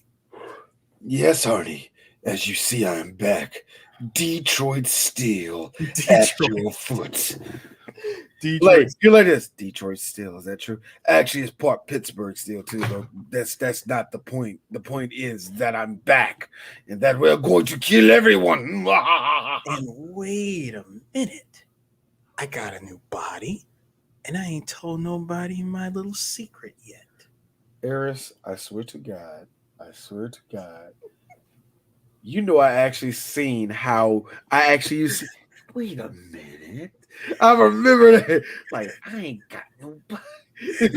I got a new body, and I ain't told nobody my little secret yet. So, what's your name, kid? Every year, it's no bullshit. I tell myself we need to go movie by movie for Child's Play. Why? Because I love it. We already did but you guys did Child's Play. Yeah, early bam. We can do it again. We can do it again. We can revisit it. If anything, I really want to go. I feel like we need to do the third one. The third one is not the good. The good was the second one to me. The good one was the best. No, D. The best one is the second one. No, the best one is the fourth one. Just because glass falling down is the best one. Are you really going to tell me you prefer glass falling down over a teacher getting the brakes beaten off of her with a ruler? All right, everybody. You want to see Eris lose an argument in no time flat? Jennifer Tilly's titties. I've seen him in other stuff before this. God damn it, Eris. You mean to tell me now it doesn't work? No, it really doesn't work. Nigga, No, first of all, no, Eris, here's your D. This is a conversation. No. This is Bam, and I can go full. No, D. This is Bam, and we can go fully in. You say Jennifer Tilly's titties in this movie. Sorry, I saw them in a delightfully wonderful comedy called Liar Liar. But their golf titties would make some better titties, and you know that. Okay, first of all, I do not resign myself to the level of nerd that loves seeing golf titties. Don't get me wrong. That's my only response. Like, don't get me wrong. Don't get me wrong. a nice looking golf shows up with nice looking golf titties. Oh, I'm all for it. Like, like, Jennifer Tilly's, yes, they were wonderful. They were wonderful. But you know what? Wonderful golf titties does not cover up. It doesn't cover for a shitty story. all right, you got me on that one. You got me on that one. And plus, all of their puns were terrible in that movie. The puns were very terrible, and terrible. And it was a movie. And on top of that, the movie was trying to establish itself in the late '90s. Yeah, where it had what I like to call had what I like to call horror movie problems, where it's dark and you just see their faces. Yeah, no, the other horror movie problems when I'm hearing a bunch of established rock star music. You're sitting there like, so let me get this straight. Korn did 8 different soundtracks with only 3 songs. Yeah. I love that crap. So again, my argument still stands. The second one is the best movie. Oh my gosh. Yeah. It's direct. So anyway, the second one's the best. It's direct. It's to the point. It gets its point across in less than 90 minutes. All right. So anyway, Arnie gets to see his car comes back to life, and now he's on the prowl. And that's when the fat one, I do not know none of these bullies' names. Moochie, the one who was clearly getting dropped off by a pedophile in the middle of nowhere like that. Can I say, number one, this is when you know the car has gone fully evil when Christine is now rocking the presidential tent. Oh yeah, you know it. Whereas all you hear is like slow V8 clunk clunk clunk clunk clunk clunk clunk clunk clunk sound. You know what I mean? You're hearing that engine. You're hearing the engine and Christine slowly creeping along of a completely abandoned Los Angeles like part of town. You know what I mean? Where all the like you could like I just never I didn't understand why it was an overpass that he was getting dropped off at. Yeah, why did he get dropped off at the overpass is beyond me. Why not just take him home? But then again, because the movie says that we got like another 28 minutes left, we have to get through. We got to get through these scenes pretty quick. So, so the first thing we do, we're gonna take out the like bully number 4. We're gonna get rid of him first. Get rid of the fat guy. We kill Moochie by crushing him into a corner while he's brandishing a knife, saying, "Come on, Arnie, come on." I like how this motherfucker. No. Here's the best thing. He starts running and all that, right? And I'm thinking to myself, well, I got to tell you something, Moochie. You're doing your best, but you can't escape the Plymouth Fury. You see, the Plymouth Fury comes with a standard V8 engine, over 300 horsepower. Actually, no, it wasn't 300 horsepower. But yeah, but still, that was like a good 200 and like 205. It had to be, man. I got it. Because I'm one of those people when it comes to that, like I'll say that loud, like that can't be the real thing, yeah. But anyway, I mean, he gets crushed. First of all, did you like how the car knows that the corner that Moochie is hiding in is very narrow, and the car literally says, "Fuck this! Like fuck your corner space. I'm gonna scrunch myself up and crush you regardless." The car breaks itself trying to kill him. This it really it looked like it broke its shoulders just to get in there. My only problem pulled the Murtaugh. You intentionally popped your shit out of socket just so you could kill this guy. The only problem I have is this. And at that point, while I was still trying to and shove itself in there, why did you not hop on the hood and run on top of it? Could have did that. Could have. But it didn't matter. It didn't matter. It got its food. I guess in this case. It straight up crushed him in that corner. And then wow. Okay, Eris. 1958, then the optional engine was the 350.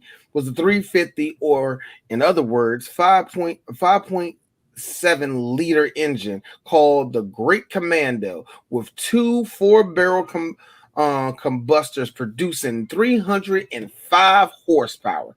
I was off by 100. 315 horsepower option with fuel injection was available. So yeah. So even the standard one, 300 horsepower. Okay, That was so a you was right. wow. That's a serious ass car, nigga. You ain't out running that shit, man. Yo, you ain't running. Look, Eris, it's like this. Let me make it very clear. You're not outrunning a car anyway. Nobody's outrunning a car. You're not outrunning a car, and you for damn sure ain't outrunning a car with you running in some goddamn PF Flyers. And let's just be even more. Let's just be really real, y'all. A busted Chevy Cavalier can kill you. Okay, let's just make that very clear. But D was just trying to specify that is 300 horsepower of pure Detroit muscle. You're dead, nigga. There's no getting around that. You are dead. I just like the fact that the rumor like he got squashed. He got squashed. That's how he died. And then we are introduced to the detective in this movie. Detective Rudy Junkins, played by Harry Dean Stanton. Hey, Harry, what you doing in this movie? Well, I'm in between. That's great, man. Like with him, and he's been in a shitload of movies. As a matter of fact, D. Now I know his name in this movie is Detective Rudy Jenkins, but I said, hey, it's Detective Brain from Escape from New York. Yeah. Again, I forgot Harry Dean Stanton is like one of the dudes that stay around Carpenter. I forgot about that. Yeah. But yeah, I just like the fact that he showed up and like Arnie, truly thinking that shit is not going to affect him. He's walking to his car. He just see this old guy show up out of nowhere. It was a nice car. It's a nice car you got there. Says that your girlfriend put out a police report saying it was completely ripped apart and destroyed. How'd you get it fixed up so quick? Yeah, I mean, things. Who are you again? I like how he did that twice with him. Like, who are you? I'm like, nobody. Then he asked him. He says, it's funny. A car that narrowly fits this description. A guy named, you probably know this guy named Moochie. Yeah, he was completely crushed and killed by a car exactly like this one. Also, meant to mention his girlfriend. He said everybody knows that the local police, your mom, your dad, your girl, cute girlfriend, by the way. You're 46, man. Chill. No, I say that to anybody. Anybody like, man, I don't mean it like that. You know what I meant? Yeah, I know what you meant. Chill. I thought it was funny that he told him, when he said, when he told him, I got the car from so and so, and I was fixing it up, and I was doing this and doing that, and he says, you mind showing me the receipt? Let's show you a receipt. No. When he asked for the receipt, he gave the best response. Just, sorry, man, tossed it. And the look on his face, like, the white guy. Yep. Sorry. Sorry, man, tossed it. So he tells him, of course, he's like, well, if you remember anything, you can give me a call. I'm like, this is obviously a cop who's going to stay on you for the remainder of this movie, Arnie. I'm mad at this nigga showing Christine, like, I got a bump right here and a bump right there. You can see it. I like how he's clearly pointing at nothing, by the way. He's just vaguely pointing in a direction or something. It's just according to the report, you were really distraught about this. You even said that that one of the perpetrators defecated on your on your dashboard. Yes, they took a shit on my dashboard. Now, can you do what you do with the black people and not even bother me? Not even bother me. Yo, I just like the fact that this motherfucker got out the car what? I'm like, yeah, you better be letting your white, Arnie. You may again, you better enjoy the fact that you are being possessed in a and looking like a 50s greaser. Like at any minute, he's about to go bow, bow, bow. Better go So to the malt shop. Better bust this girl's back out in the back of the Plymouth. in the back of a malt shop. So, so let's think about this. Because later that night, Christine goes back out on her own after killing Moochie. Next goes to a gas station and tracks down both Don and Richie. Richie. Now I like Richie because his hair is ridiculous. And First of all, when I saw Richie, I said, "Oh, so Richie, let me find out. You survived the explosion, changed your name to Windows, and took yourself all the way down to like Antarctica, only to get fucked up by an alien in the thing." yeah. God, man. But then I was like, "Wait a minute, the thing came out before this." So. He's like this, like you can't make that connection also because you're like it's hard to make that connection because this motherfucker becomes a dummy in a couple seconds. Yes, because I took a picture of that shit. That shit was hilarious. Because all right, let's make it very clear.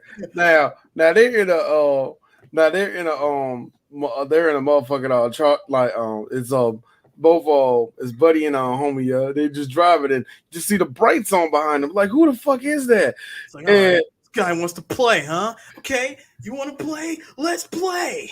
I like how this motherfucker pulls up at a gas station ready to square up to fight this nigga. Here's me, buddy. If anything, Buddy's about that action. I'll give him that. Yeah, he's about that life.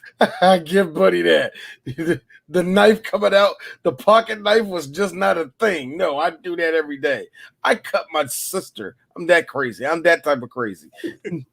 Yeah, this motherfucker. I like how this motherfucker. You just see the car pull in and just T-bones the living crap out of his car, right? Bro, his car like, what the wrecked. And they're like, and I forgot who said it. Somebody said, he was like, wait, is that Archie Cunningham? like, no, can't be. And all of a sudden, he backs out, pulls back in. Then your boy on straight up dummy mode. The way it looked, Eris, I looked at it twice. No, I looked at it quite a few times. The way it looked like the dummy, whatever the dummy was on, it went up before it looked like it went up in a different way. But whatever, all you just saw, it just the stiffness. It's hilarious. Like he gets crushed and it kills Richie and causes an explosion at the gas station. Like Christine at this point, this is probably one of the coolest shots in the movie is seeing Christine completely on fire. Yeah, and that's where I was telling myself, like, that's when it hit me. I'm like, this had to been like, there had to be 5 cars right there in that scene that they had to went through, man, because good Lord, man, especially now the shot of it being on fire. I will say this, it is nothing against the shot itself. I bet in 1983 that was way scarier. Mm-hmm. That's the best way I can say it. I'm not saying that the shot is bad. I'm not saying that the aspect of it is bad. It's just that what we've seen in horror and to be scared and all the rest of that, it's not as scary as it. I bet it was scary when it first came out. When you saw that thing in flames like that, I bet it was like, okay, this is creepy. You know what I mean? Like just a little bit creepy. That was actually a thing. That was a thing in the when it came to 80s, not even just 80s horror, but just 80 movies in general. Mm-hmm. When the bad guy would emerge from something on fire. Case in point, the T-800 at the end of Terminator, when it was on fire, then it revealed its exoskeleton as it's a T-800. Mm-hmm. And going back to our previous conversation, Child's Play 1 with Chucky, being completely burnt to a crisp was actually scarier than he is normal. Yeah, it is. Yeah. And that's what, and you know what? You nailed it. And that's what it is. I know the whole aspect of the raw. That's what it's supposed to be. So I get that. So when I seen the scene and you just see it's in slow motion, and I love it because you see some of the flames. It looked like it's just perfectly engulfed it, and it's just like laying on top of it, and you just see as it go. It looks cool. And I'm thinking to myself, I bet back in the day that was scarier looking. Also, if you notice how the front grill is completely busted up, so it looks like it has razor teeth. Exactly, and that's what I loved about it. And I was thinking to myself, I bet that imagery back in the day was a lot scarier than now, because right now I'm kind of desensitized. It's like I Yeah, get it, I get it, I get it, but whatever, man. If anything, I blame CGI. absolutely.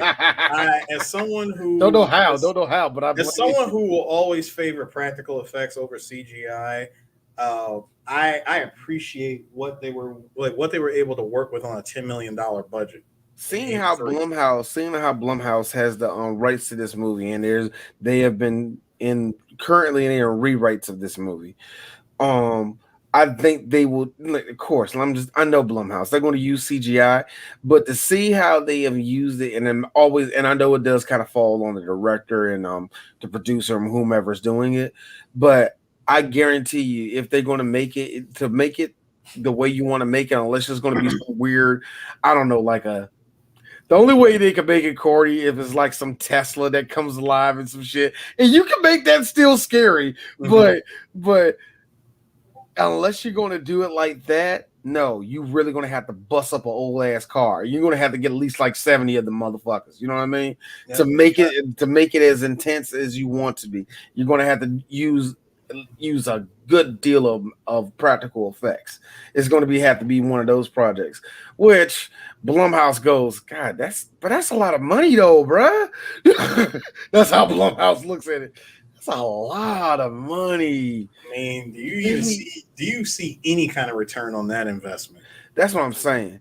The movie's going to be mostly CGI, and that I already know it right now. And I'm like, does that look good on cars? I seen the Fast series. No, it never No, looks good on cars. You know no. what I mean?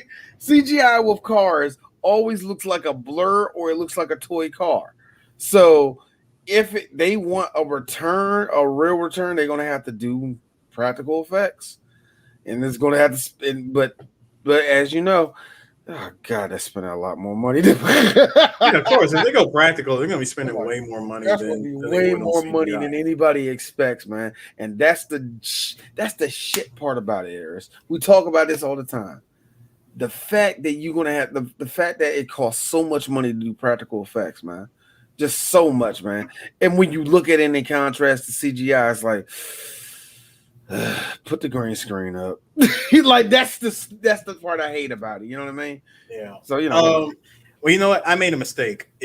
When I mentioned the detective questioning Arnie, that was after all three gang members were killed, not just Moochie. It was all yeah, of them. yeah. So when all of them were killed, you know, what I find hilarious is, of course, at this point, Junkins is very suspicious of Arnie, having discovered the paint from Christine at the scenes of both of the crimes, but he has no direct evidence to implicate Arnie, which Yep. which is even funny because he's got an alibi for all of the events. All of them. He's always got an alibi for it. And I'm My thinking man about was like, nah, sir. I was running the delivery.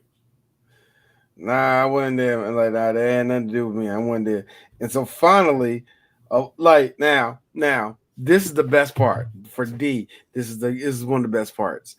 As the car comes back from killing Buddy, Yeah, at this point it was all smoky and stuff. 75-year-old white heiress Oh is Lord. is at work. There's that motherfucker right there. Why the car coming to be all smoking and shit? It's like, I thought I Mm-hmm. told him not to bring that smoky shit in here. He didn't realize that by the time he got to the car, it was completely clean.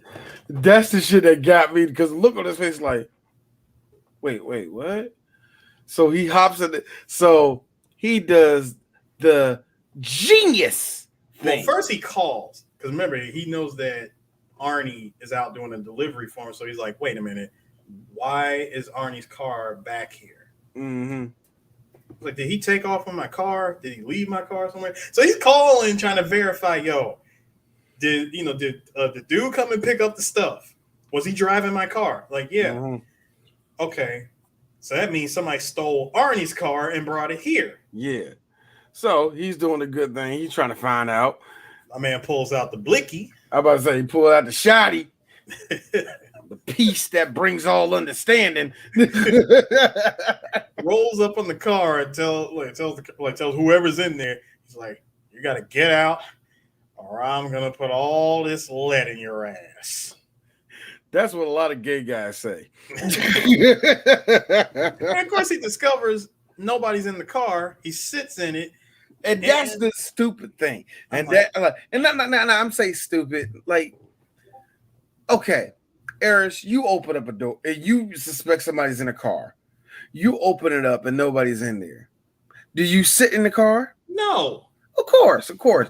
You grew up with common sense. So this dumbass motherfucker decides to go in a car. What is it with everybody over the age of 40 in this movie that sits in a freaking 50, like a 58 Plymouth Fury and just goes, oh man, I'm reliving my glory days. That's what it is. That's what it is. I was watching again, you know me, American Dad. Snot Small was in a little basement. It's like, oh my god, it's a door up his room, and all of a sudden it's like, do you know that I followed a Journey cover band for all like for one whole summer? And Klaus, this is literally the first time you and I met, and basically. Push come to shove, she sat on Klaus's face. So, nice.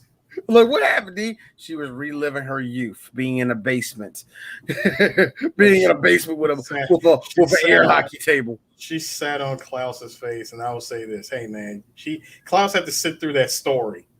He deserves something. No, the best part was she's like, air hockey, I love it. He's like, oh my god, it's the basement. Listen to me, we must leave. The basement has you. She's like, you gonna make me play with myself? I'm like, yep, she about to fuck you, Klaus. What happened? She sat on Klaus and it broke up a happy little relationship. It was hilarious. But anyway, yeah, that's what it is. That's what it is. I remember when I was in this back in 1960. I had these two girls, both African Americans. It was amazing. They showed me the real meaning of Africans. It's always something tribal because white people don't know how to gauge black people. They showed me what true dark African love was. Excuse me. Glad nobody was around to hear me make that up.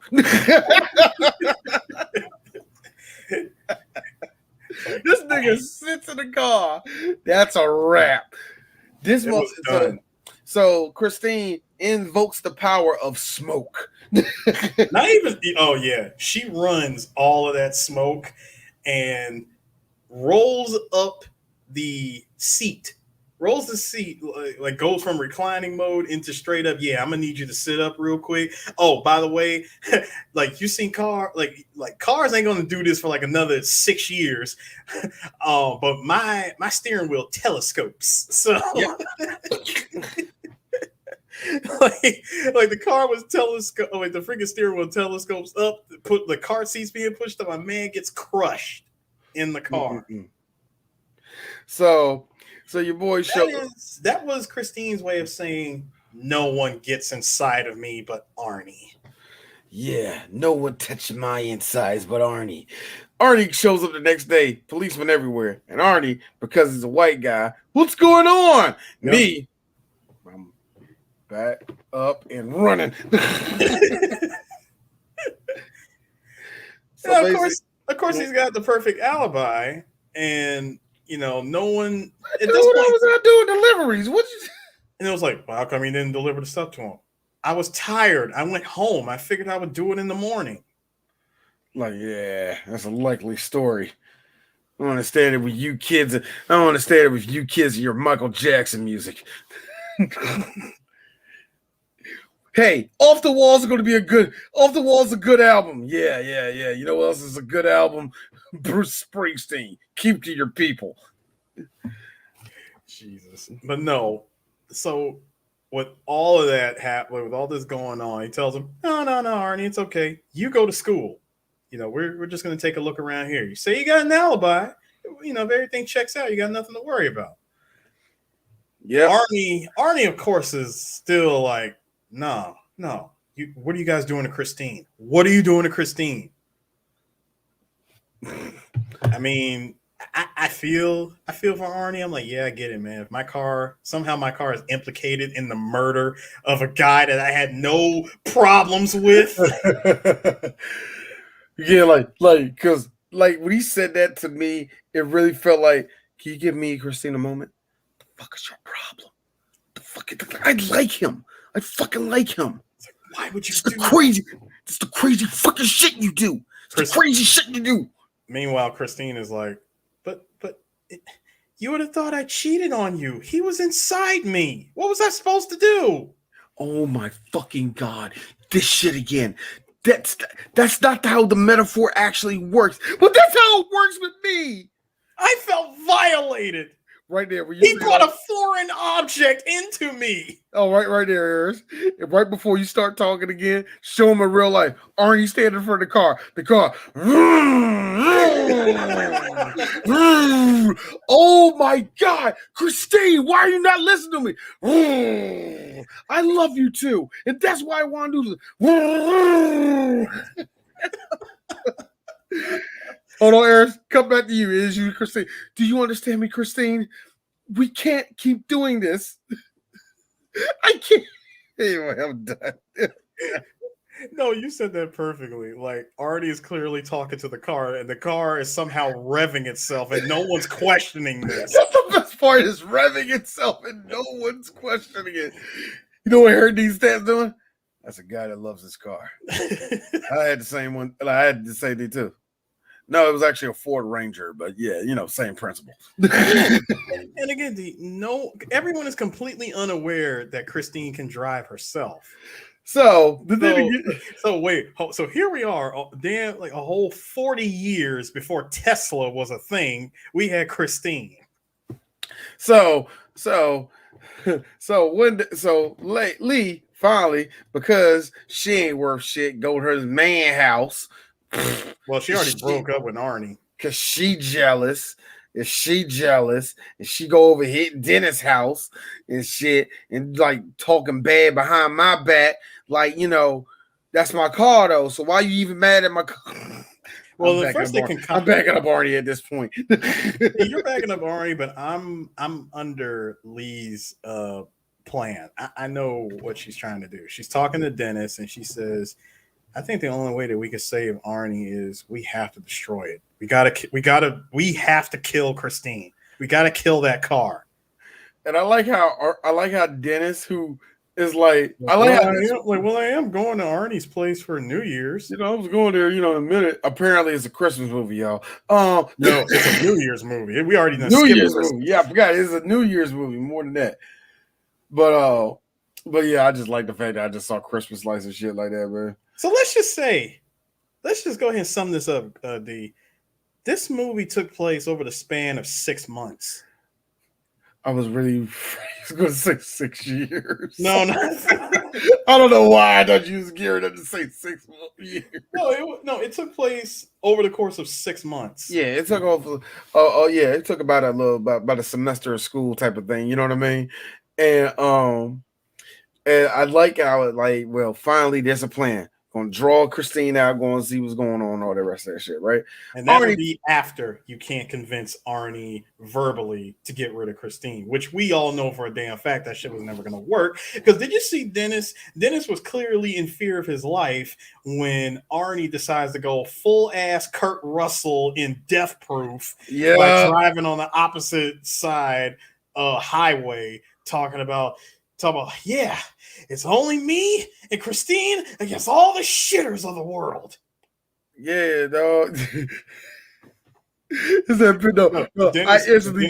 did you know? I saw where you were going with. Dennis was like, yeah, man, fuck them niggas. It's always like that. Like for me, it's always this. It's always this one. Stay up. It's always this. There's always this one going down a highway at a high rate of speed. I don't understand that shit, man. And here's the thing that get me. You can't be loyal. She could be loyal, Wayne. Yeah, man. I know that's very good. And she gonna tell me.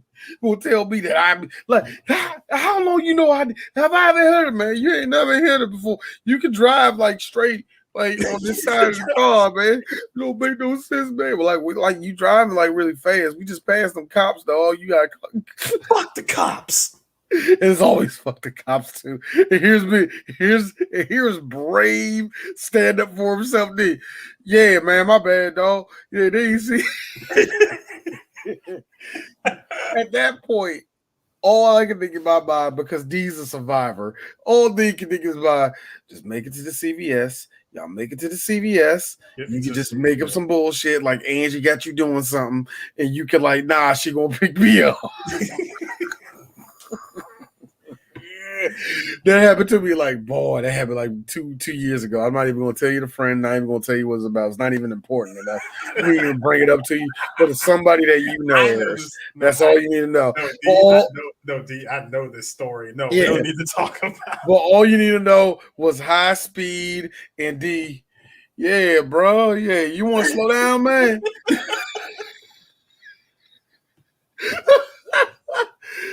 Because look, D's bitch ass. Look, man, I got kids, bro. You know, you can do that later, man. I can. You can do that without me. Anyway, but yo, the nigga get like, see, he started pounding them biz. You like you say, he started pounding them biz. Like, what? You scared? It's just me and Christine, man. You don't want a beer? You don't want to? Arnie, you shouldn't drink and drive. Man, see look, here's Arnie. Mm-hmm. See, I knew you wasn't gang no more, bro. I already knew. Nah, nigga, you ain't gang no more now. Nah, no, you ain't. Want me to take you? Look, hit it with the DMX, Harris. Want me to take you home? Want me to take you home? Because I take you home. I take you home if you scared, man. Take you home, you scared, my nigga. I hate how black men do that to black men. They do. I hate how everybody had that happen in their life. You scared? I take you home, bro. And you see, Dennis, you like see what you did right there? See, I told you, if you fall, you best pick your punk ass up. And guess what? You ain't do that. Let me tell you something about love, my nigga. You still never picked your punk ass up. That's why you walking. No, that's why you walking around with crutches and shit. Let me tell you something about love, my nigga. Oh damn! It eats everything. It eats it's vicious appetite.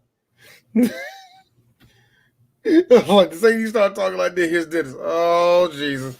I ain't got no seatbelt on either.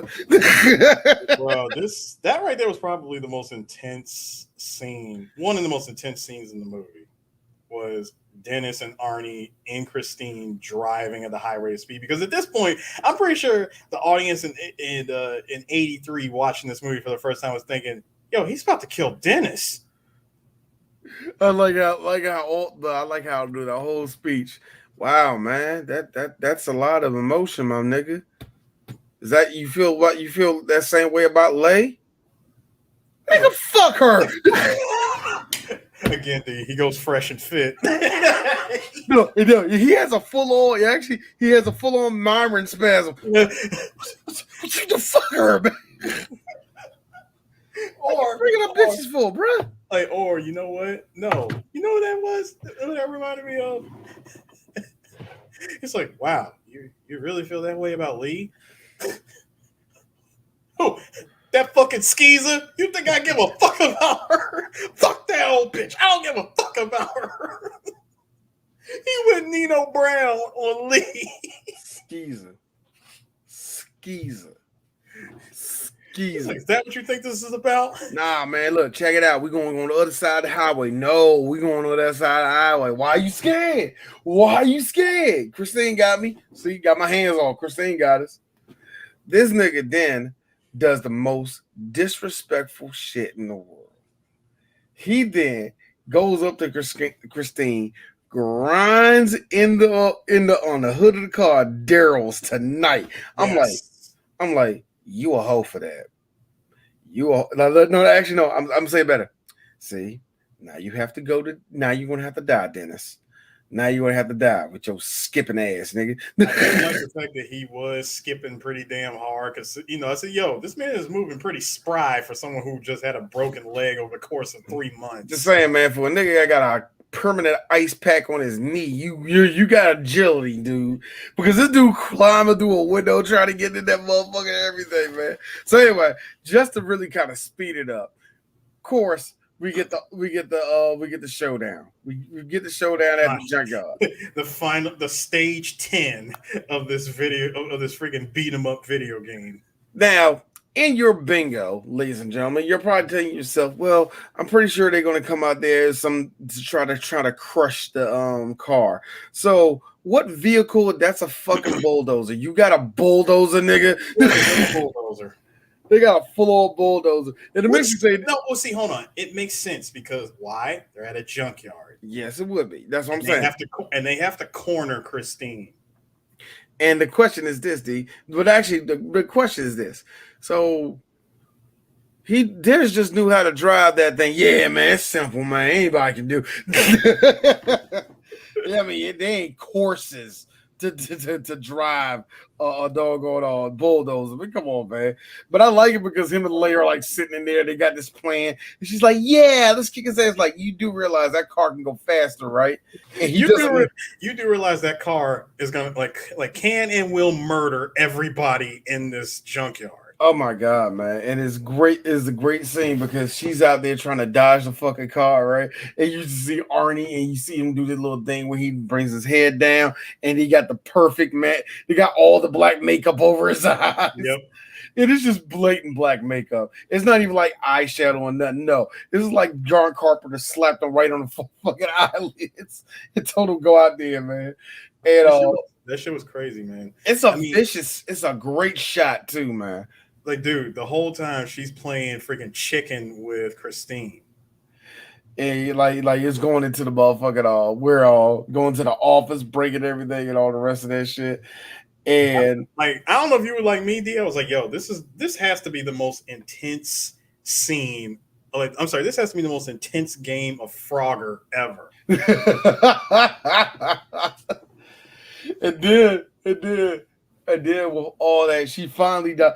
Like right before that shot, though. Remember, Christine was kind of beat up, and it makes like a Yui, and it comes back and it's fully restored, and that's what you see that little shot. And then Dennis, for whatever reason, Dennis like, oh man, oh shit, the fucking bulldozer turned off. This nigga over here hot wiring, which makes me say again, nigga, how old are you? How do you know how to do all this shit?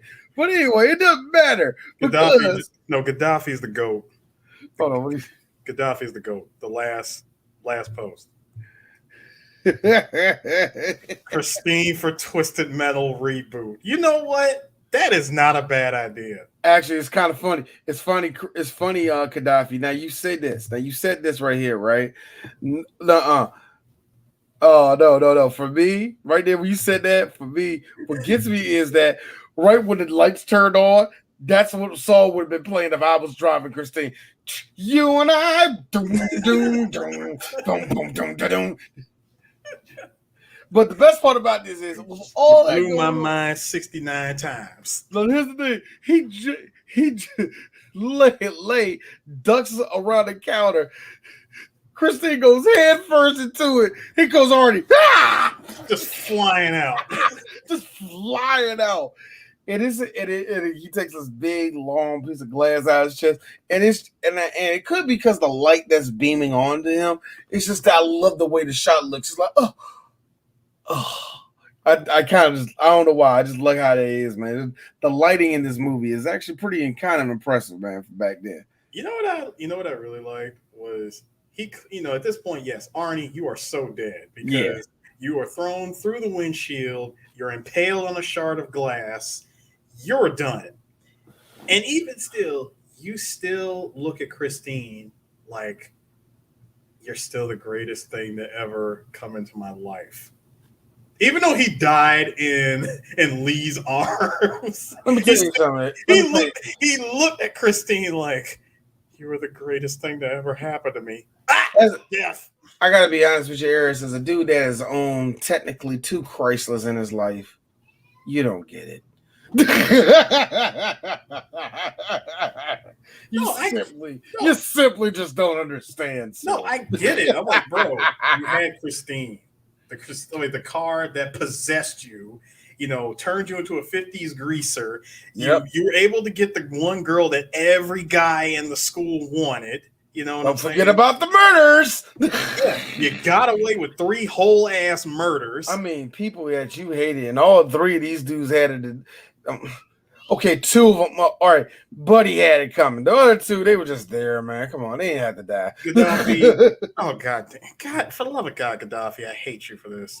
This movie is an analogy about falling in love with an e-girl. How in the world, Gaddafi, do you find it that why No, would because you say something so bold and yet so brave? Like, why would you say that? and the reason why I question that, Gaddafi, is first of all, you are implying that an e-girl is even smart enough to do half of the shit that Christine does. Second of all, you're assuming that an e-girl has a V8 engine. Has a V8 engine and 300 horsepower, and you're also assuming that an e-girl can repair herself. That's actually, wow, that's actually deep. That last part is deep. Because if I know anything about e-girls, they need to be repaired. I like how Arnie's dead. All right, let's take this into full gear and let's start crushing Christine. He starts crushing it. All right. Why is this? No, remember the car. No, the car goes into full on vengeance mode because Arnie's gone. I don't have my driver anymore, so I'm going to do whatever it takes to kill both Dennis and Lee. Rampage. And, the car begins, tries to attack. Remember, the car is going into freaking support beams, crashing into crashing into freaking jack stands, side swiping everything around it, swiping everything, just getting all bashed up and shit. I was like, yo, the car is getting worse, but it keeps repairing itself. You see, it's representation of being in a bad relationship, and you got to repair yourself. I could make that analogy, but So we got 2 minutes before we're done. So finally, they finally get Christine to the with the bulldozer by running it over repeatedly. I like how even when they thought it was done, you just saw that jump pumping itself up, saw the lights cut back on. I'm like, yo, Christina, she a bad bitch. Yeah. She ain't trying to go out. In the words of Frieza, this thing is a tough old bird. I'm going to give it another 2 minutes. Wow, tough old, wow. Anyway. Yes, first dub. First dub Frieza. Like, wow, Eris. Wow, no, man. Seriously. Dragon, rock the dragon. No, not that one. This is the fresh Funimation, the first time that they added Linda Young doing the voice of all. Yes, yeah. that one. Like, bro, I'm dead serious. The car was getting crushed repeatedly, and it kept repairing itself. So they said, screw it. We're just going to run the bulldozer over, every single time. Just keep doing it until the car can't immediately regenerate. I like how they kept doing it to the point cubed it. No, that was the other thing. When they kept running it over and over and over to the point where Christine's like, I'm tired. I can't even regenerate myself anymore. Jump cut. We're in the junkyard. We're back in the junkyard the next morning, and the car is being the car gets dropped into a crusher, and it comes out as a solid block. And I'm thinking to myself, so is Arnie's dead body still in there? And did y'all inform the police? No, see, Junkins comes back and says, well, you kids ought to be proud of yourself. You're heroes. No, we're not. Couldn't save Arnie. Let me tell you something, son. As soon as he got inside Christine, you already lost him. The part that I liked was how the movie pulls a fast one on you by thinking you're gonna hear that old music. They hear the old 50s music. They think it's coming from the car when it was just some guy that works at the junkyard was walking by with the freaking boombox on his shoulder and playing that music. They're like, oh God, we thought the car was back. Mm-hmm. They walk away from the block, and of course, in typical horror movie fashion, the camera zooms in, and we see one piece of the front end just start moving, and I'm like, oh, it's still alive. Man. Then fade to black, play bad to the bone, movie's over. You know what? I when it comes to, like I said, what we said in the beginning of it, this is one of the it's one of the Carpenter movies that a lot of people kind of forget when it comes to mention all the rest of the Carpenter movies. That's because his top three are are bangers. You know what I mean? Oh, 100%. Yeah, they are so solid bangers. And even when we was doing They Live, remember we say even to an extent They Live, even though that was his top five, that doesn't get talked about a lot. So when it comes to the ones that are good that don't get talked about a lot, yeah, this one doesn't get talked about a lot, despite it being Stephen King, and that's the thing that gets me off. That gets me too. It gets me off that Stephen King's in here. Oh, but no, but that's the thing that kind of like, wow. Even the Stephen King movie, I don't hear this thing get mentioned that much. That's Well, just weird. you really don't hear about Christine as much because, uh, again, again, I got to go off of Carpenter's work here. Look at Carpenter's body of work. See, this movie came out. When this movie came out, you had his biggest movie at the time, The Thing, and then before that, Escape from New York. Mm-hmm. You got two giant movies that tower over Christine. Yep. And then you come out with the lesser hit Starman, but still a hit amongst cult fans. Yep. And then you got the mega hit Big Trouble in Little China. Yep. And then you got the other hit Prince of Darkness. And then Yep. and then finally They Live, which again is the last great movie from Carpenter. Now I remember, and I gotta watch it again. I have to do relook at memoirs of the Invisible Man.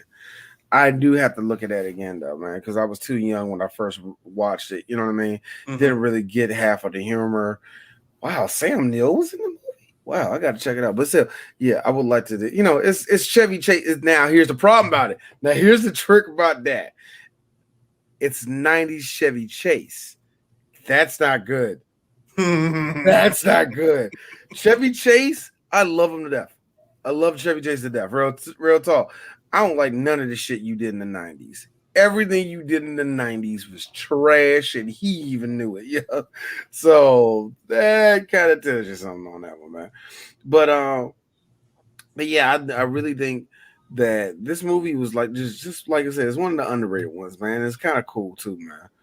It is kind of cool that a lot of people don't. Here's the one thing that kind of throws you off too.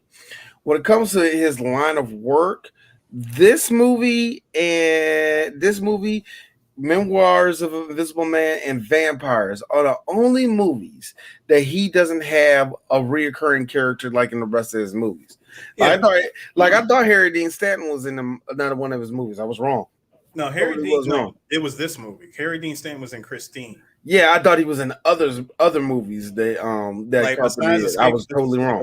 Besides Escape from New York, he popped up in Christine. Yeah. So it kind of gets like Charles Cypher's not being in this movie is shocking to me. Like Cypher's not being in it, George Buck Flower not being in it is shocking to me. You would think they would have been in this movie. Nah, Dude, Christine was like that one movie, even though they don't mention it on Wiki, like of all the recurring collaborators.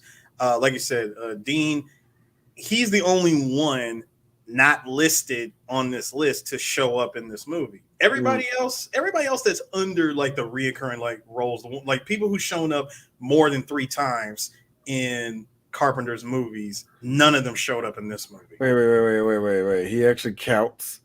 Really? Al Luong actually counts as somebody that reoccurred? Yeah, he showed up 3 times. Big Trouble Little China, They Live, and Escape from LA. Mm-hmm. Wow, that's funny. So whatever. But that's kind of interesting, man. We finally did another Carpenter movie, man. I think the next one we'll do probably would be The Fog. I think that's the next one, but that's depending if we want to do it for 3 Black Geeks or we want to do it for Bam. But doesn't matter though, man. But I'm glad we finally did this movie because it had to do this shit, man. We had to do it, not the Bam anyway. Took a while because. Fuck me. Also, we also got to keep in mind too. The other thing about Carpenter is he is also a music producer. Yes, he is. He produced a lot of the soundtrack for many of his movies. Escape from New York, and Halloween. Halloween was his first. Halloween obviously is one of his is probably the most famous of all of them, man. Then, like, followed by Dark Star, Escape from New York, Halloween 2, Halloween 3, The Fog, Big Trouble in Little China, Prince of Darkness, They Live, Christine, Body Bags, In the Mouth of Madness, Village of the Damned, Escape from L.A., Vampires, Ghost of Mars, Assault on Precinct 13, Lost Themes, Lost Themes 2, Halloween again, and Lost Themes 3, Alive After Death. So, you know what's kind of funny?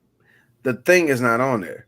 And that's the reason why. The reason why is because if I'm mistaken, it was a different producer did The Thing. Yeah, and I am mistaken, that was Morricone that did that. I think Morricone did The Thing. I will pull that up in just a second. Hold up. I want you to put this up in the group.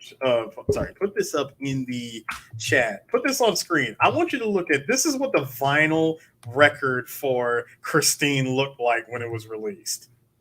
Give me 1 second. This got released in '89. I want you to take a look at it. Tell me, does that not scream hilarious? I gotta see this shit because I got this feeling that it's gonna look very, very timely. You know what I mean? Yep. Where is that? All right, all right. Share tab. God, where's that? Maybe that one. No, not that one.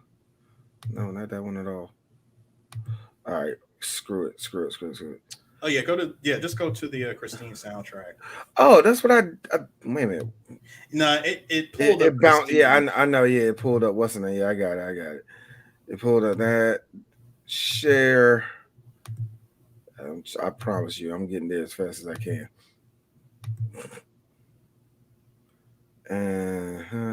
Over there on the right. Right. Wait a minute. What the? What?